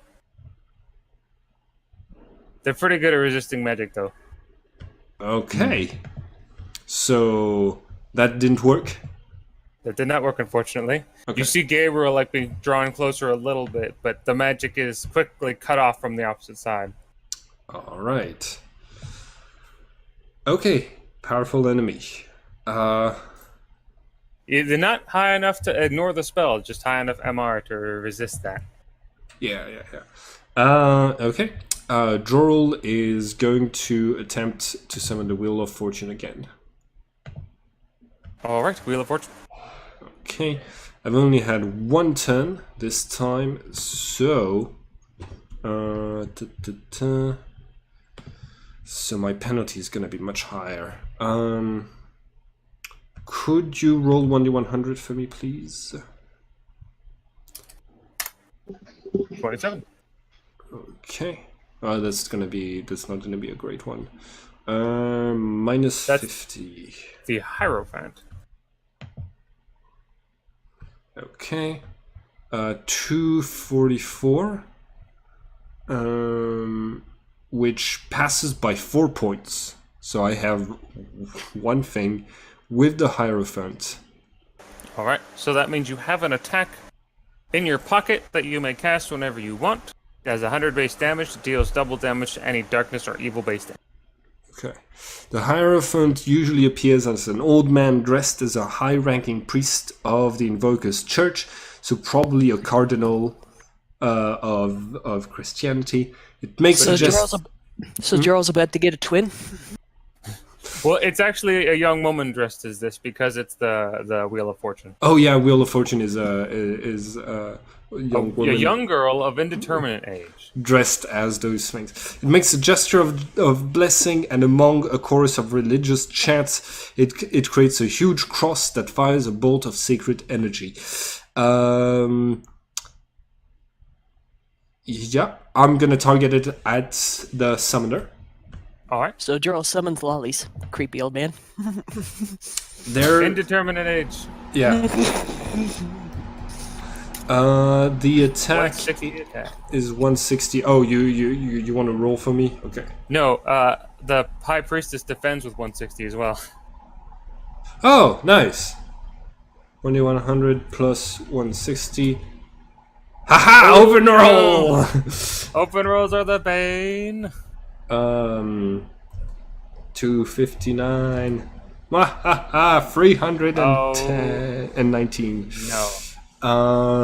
That is 120% of damage. Is this so that's 120 damage? Well, sorry. plus the absorption I always put on everything and armor that still does 80 damage, which is critical. Okay. Also, the blast inflicts double damage to creatures related to darkness or evil energy.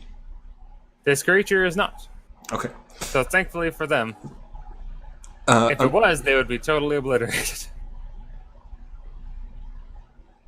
All right. A critical then. A time to plus 80. I do a critical of 107. That one is not quite as good, but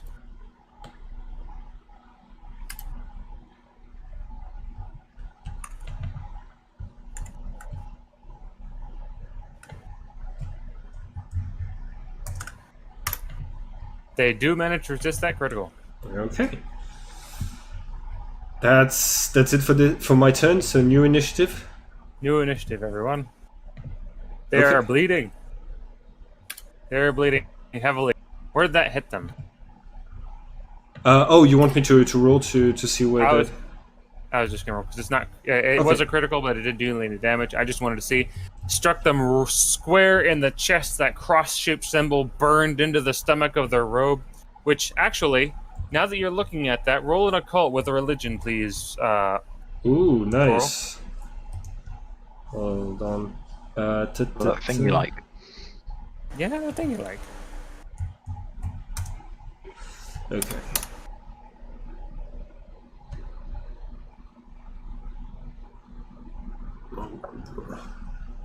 Blah blah blah. Okay, hold on.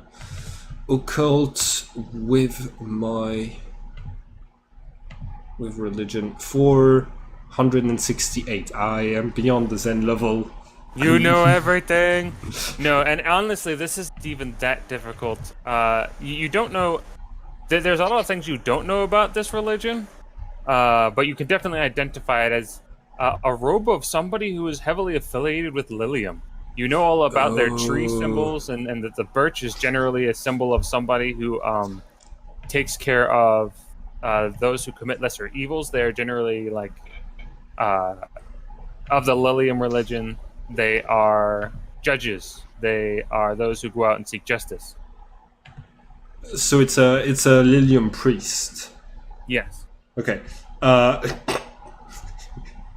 You were the one I talked to about me wanting to use this artifact in a game someday. Last week. Weren't you? You were the one I was mentioning this artifact to, right? Which artifact?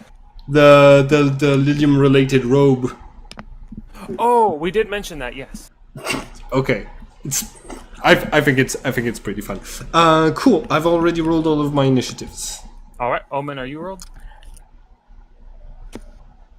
Yeah, both of them have their initiative. All right, Omen, you're first. Cool. I'm going to cast Create Fire over and over again. Okay. Just and by over and over, I mean 3 times in a row. Okay. Just like on random things? No, on this lady Oh, okay. cloak, I think. Make 3 protection rolls, if you will. 1. Twice.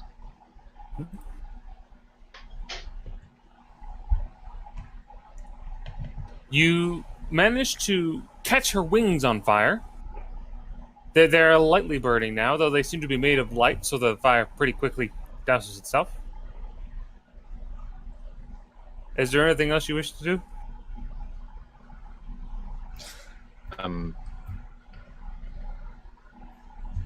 That not do anything like. Okay, so if I target the wings, Well, she defended herself with her wings, so that's why the wings are on fire. oh okay. Okay, and she managed to do that each time. Okay. Yes. Attacking with Create Fire as a half projection. Yeah. So, it's her turn. You see her hunch forward after she just got blasted through the stomach with the bolt of holy energy. You hear a very faint, agonizing groan from her, but she puts the bow to the string again and steps right about here, which will get everybody except for Gabriel. It would also get Chef. Okay. Oh, real quick. Everybody must make a defense. Yes. What was the damage on the attack against Droll that I defended with earlier? 120. Okay. So minus 120. All right.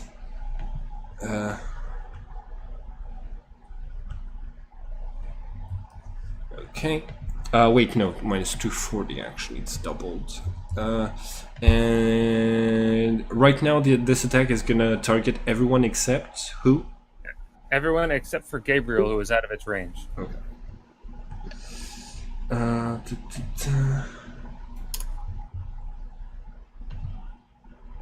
Okay. This is also invisible, I'll have you know, to anyone who cannot see energy. Who cannot see energy of what kind? Is it a spell? Is it a psychic power? It is technically key. It would take the blanket see supernatural or sense key via the psychic power. Okay. It is Virgo. Oh yeah. Yeah. It's technically sound waves. You all may make notice checks if you want to try to see it. That is something I can at least maybe open roll with. I don't know if that would help since I'm not actually defending for myself, but might as well. No, okay. So this, so the roll to protect your roll. What's the attack? The attack is 349. Yep. Okay. This is gonna hurt. Plus. Omen, you can actually see the sound waves coming off of the violin. You can see it distorting the air. Just faintly as it comes rushing towards you. You could attempt to dodge with a lesser penalty, but I still think the shield is better. I keep having Yeah, to reference right. Kung Fu Hustle today. Remember the 2 guys with the guitar thing? I like them, but Yeah. they killed a cat. That made me sad. Yeah. But like, can't do much to stop it. What's the base damage on this thing? 60. Okay. And you remember, everybody has 20 absorption. They get like a plus 20 to their defensive rolls, effectively. Okay.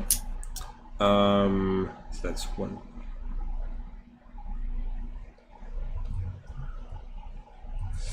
60. Okay. Jorel takes 84 points of damage. Wait, is it based on? Is it a physical attack? I that- believe it is based on energy. I'll make sure. Because Gabriel's shield can't protect. It can only protect against. Okay, wait. Yeah.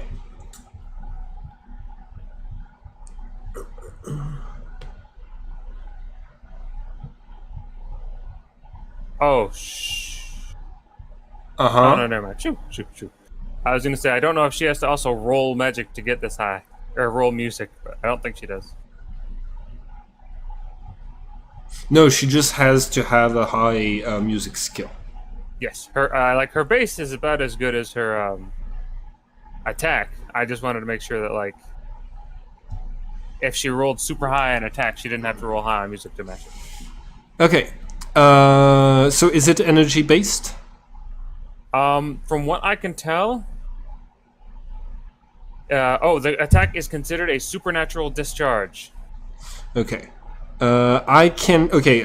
Since I reached the difficulty of almost impossible, no, it's not impossible. Okay, I can use it to stop ethereal effects and attacks. I have a damage barrier of 60, but basically, yeah, this shield is not stopping the attack on Jorel and Idored at all. So I'm taking 20%. Okay, hold on. 3.2 times 60. I am really glad I did the whole. Oh my gosh! You did do that. You cursed yourself. Snitch just before this. This is 50 points higher than my 52 points higher than Jorel's total life points, and Roll physical resistance. Come on. I have boosted my physical resistance so much, but it's still not gonna be good enough. Come on. You survive. You're alive. You're just definitely on the floor. Okay.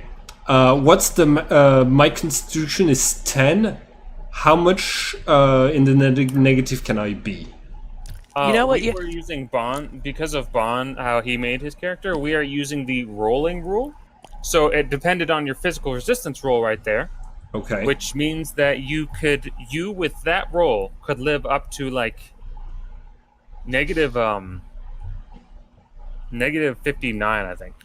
I'm at negative 52. Oh. Okay. You know what Okay. y'all need? Cthulhu. You could use Cthulhu, but now the guy who Yeah, put wait, now. Cthulhu is unconscious. No, wait. Idored can do that. Yeah, but Idored is Idored also taking a huge amount of damage. Yes, she is. One does Idored do? 120. Idored is at minus 72.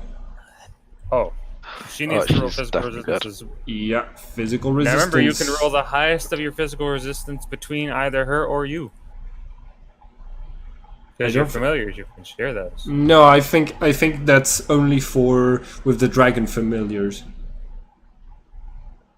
When you have a dragon pact, not with your familiars. That may be so. Let me think. 83 against 192 damage, Oh. and I am minus 72 in the negatives. Okay. Make your summoner resistant. Ooh. That's physical resistance, right? I am checking now to make sure. It's physical resistance against the damage that kills the familiar, or half the damage that kills the familiar. That won't be too bad. It's only 192 points of damage. Yeah, it But won't if it's be. half, I mean, if it's half, it's totally fine. Okay. Okay. Yeah. I must pass a physical resistance check against the damage that caused the familiar's death or fall unconscious If I fail by more than 60 points, I die as well. The difficulty is 192. If I roll under 132, I am dead. Yes! Oh, I you are alive. I survive. But Idrid is dead. Aww. You Is double she? unconscious. Is she? Oh, I believe so. Unless, wait, no. If her body dies, she can revive at her tree. Is that a thing? I need to reread that, but I think you can heal faster at your tree, but not necessarily regenerate your body at your tree. I can reread it, but I think it just died. Oh. Let me have a look real quick. Wait, nope. Even if her body is destroyed, the Hamadryad will not die if her twin tree is alive. Oh my god! Yes! Yeah. But now we need to Okay. see if Omen lives. Omen has the one shield that can block this, so just don't fumble. It's fine. Okay.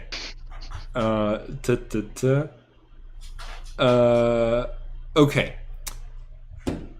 Now I also had the shield protecting Omen that I can roll. Yes. So But you're still 209. conscious. Okay, that's better.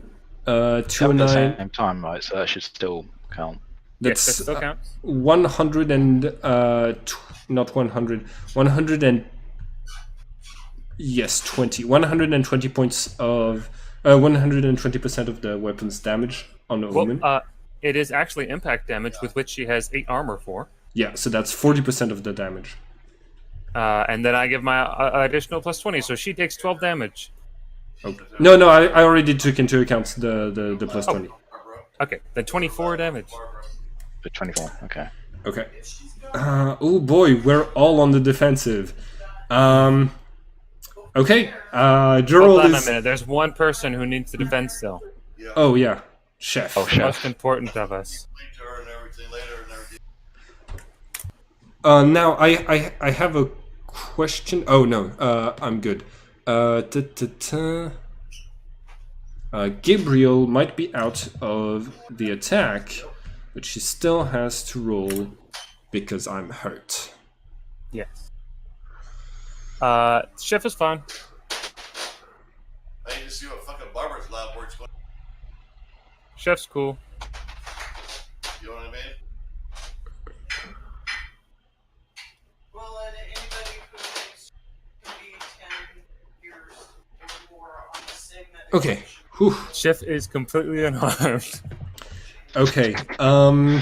Listen, we're in a really bad Chef. position, so I'm gonna do one passive action, and my passive action is bringing out Filariel. All right. Hello? Yeah, Filariel. Filariel is here Yeah. now. Everything is bad. Next turn, she's gonna be able to act. But basically, Jorul falls unconscious on the floor, and blood starts to seep out of him as the blood rose appears. I made her into one of my familiars. It never has to be increased or decreased. Filariel is here. Everything is bad. All right. In that case, we'll go through. The soldiers are either fled or busy, so they're going to be out of here for a while. Jorul is unconscious. Gabriel is fine. What will Gabriel do? Actually, did she make her resistance for pain? She doesn't have to. I reread the rules, and it's only the summoner that gets pain from familiars. Familiars don't get pain from the summoner. Oh, that's great. Yeah. She can still do something. Sorry, I didn't mean to skip her. So what does she do? I'm gonna cast armor on Jorul because right now my shield is useless, and yeah. She's gonna cast armor on him and try to drag him. Oh, wait, no. Can she do that? No, she So can't. have I wiped the party yet? No, Almost. but close. Yeah, when I set up the scenario, I imagined Bond there, and then I have a pull to dick move to make sure you'd all die. Actually, I suggested Ban leave before this fight. You just got yourself killed. Yeah, that's possible. It's possible. No, it's still good. We're fine. Okay. No one's died yet. Yeah, and I'm gonna try to drag Jorul away from the fight by using some of. Would that be athleticism or physical? If you have the strength, you could. If you want to drag him away fast, that would be feats of strength or athleticism, whichever is highest for you. I have minus 25 in athleticism and minus 20 in feats of strength. So I'm gonna roll feats of Minus strength. 20. Yeah. Now, she is strong enough to carry him, isn't she? She has strength 8 strength. of 8. Yeah, she's fine. She can just throw him over her shoulder and book it. She books it. Okay, she books it. Yeah. And I have a movement of 6. Yeah. I'll calculate how far I get while you're doing. But yeah, that's it for my turn. All right. Farron gonna do anything other than float closer? Would she be close enough to attack in that If case? she floats closer, she will. Almost. She needs 4 more meters, Okay, in that which case, is like I'm another going- 2. In that case, I'm actually going to have her move. I'm going to move her from soul form actually, Okay. and have her. She should be able to move. Untransform movement speed then, right? Yes. And in that which is, I know it's a bit further, right? It's like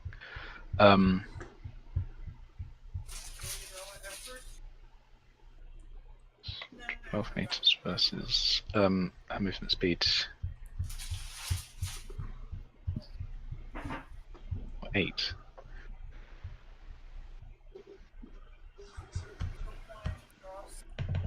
Yeah, flight 6. Mhm. So would that be close enough? That would be close enough to shoot it if she turned back this turn. Okay, yeah, then. Oh, it doesn't matter either way because she's not actually attacking with fire. She is using Phoenix. Oh boy. What does that do? Allows her to make an attack with magic protection plus 50. Ooh. Hang on. Powering her to may I put 20 in to do that?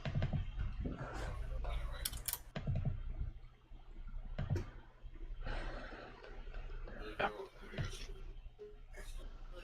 Protection plus 20, which is, I should know this, 135. Oh boy. So I should probably have a roll for distance for that first. Yep. So I think she makes it automatically. Just. Okay. Oh boy. Well, I've wasted an open roll, so. Well, no. I have the open roll. The attack and the distance are the same roll. When I play, anyways. Sorry. The base damage of that is twice presence. 30, 40, 50, 55, so 110 base damage. Pretty good. Continue your open roll.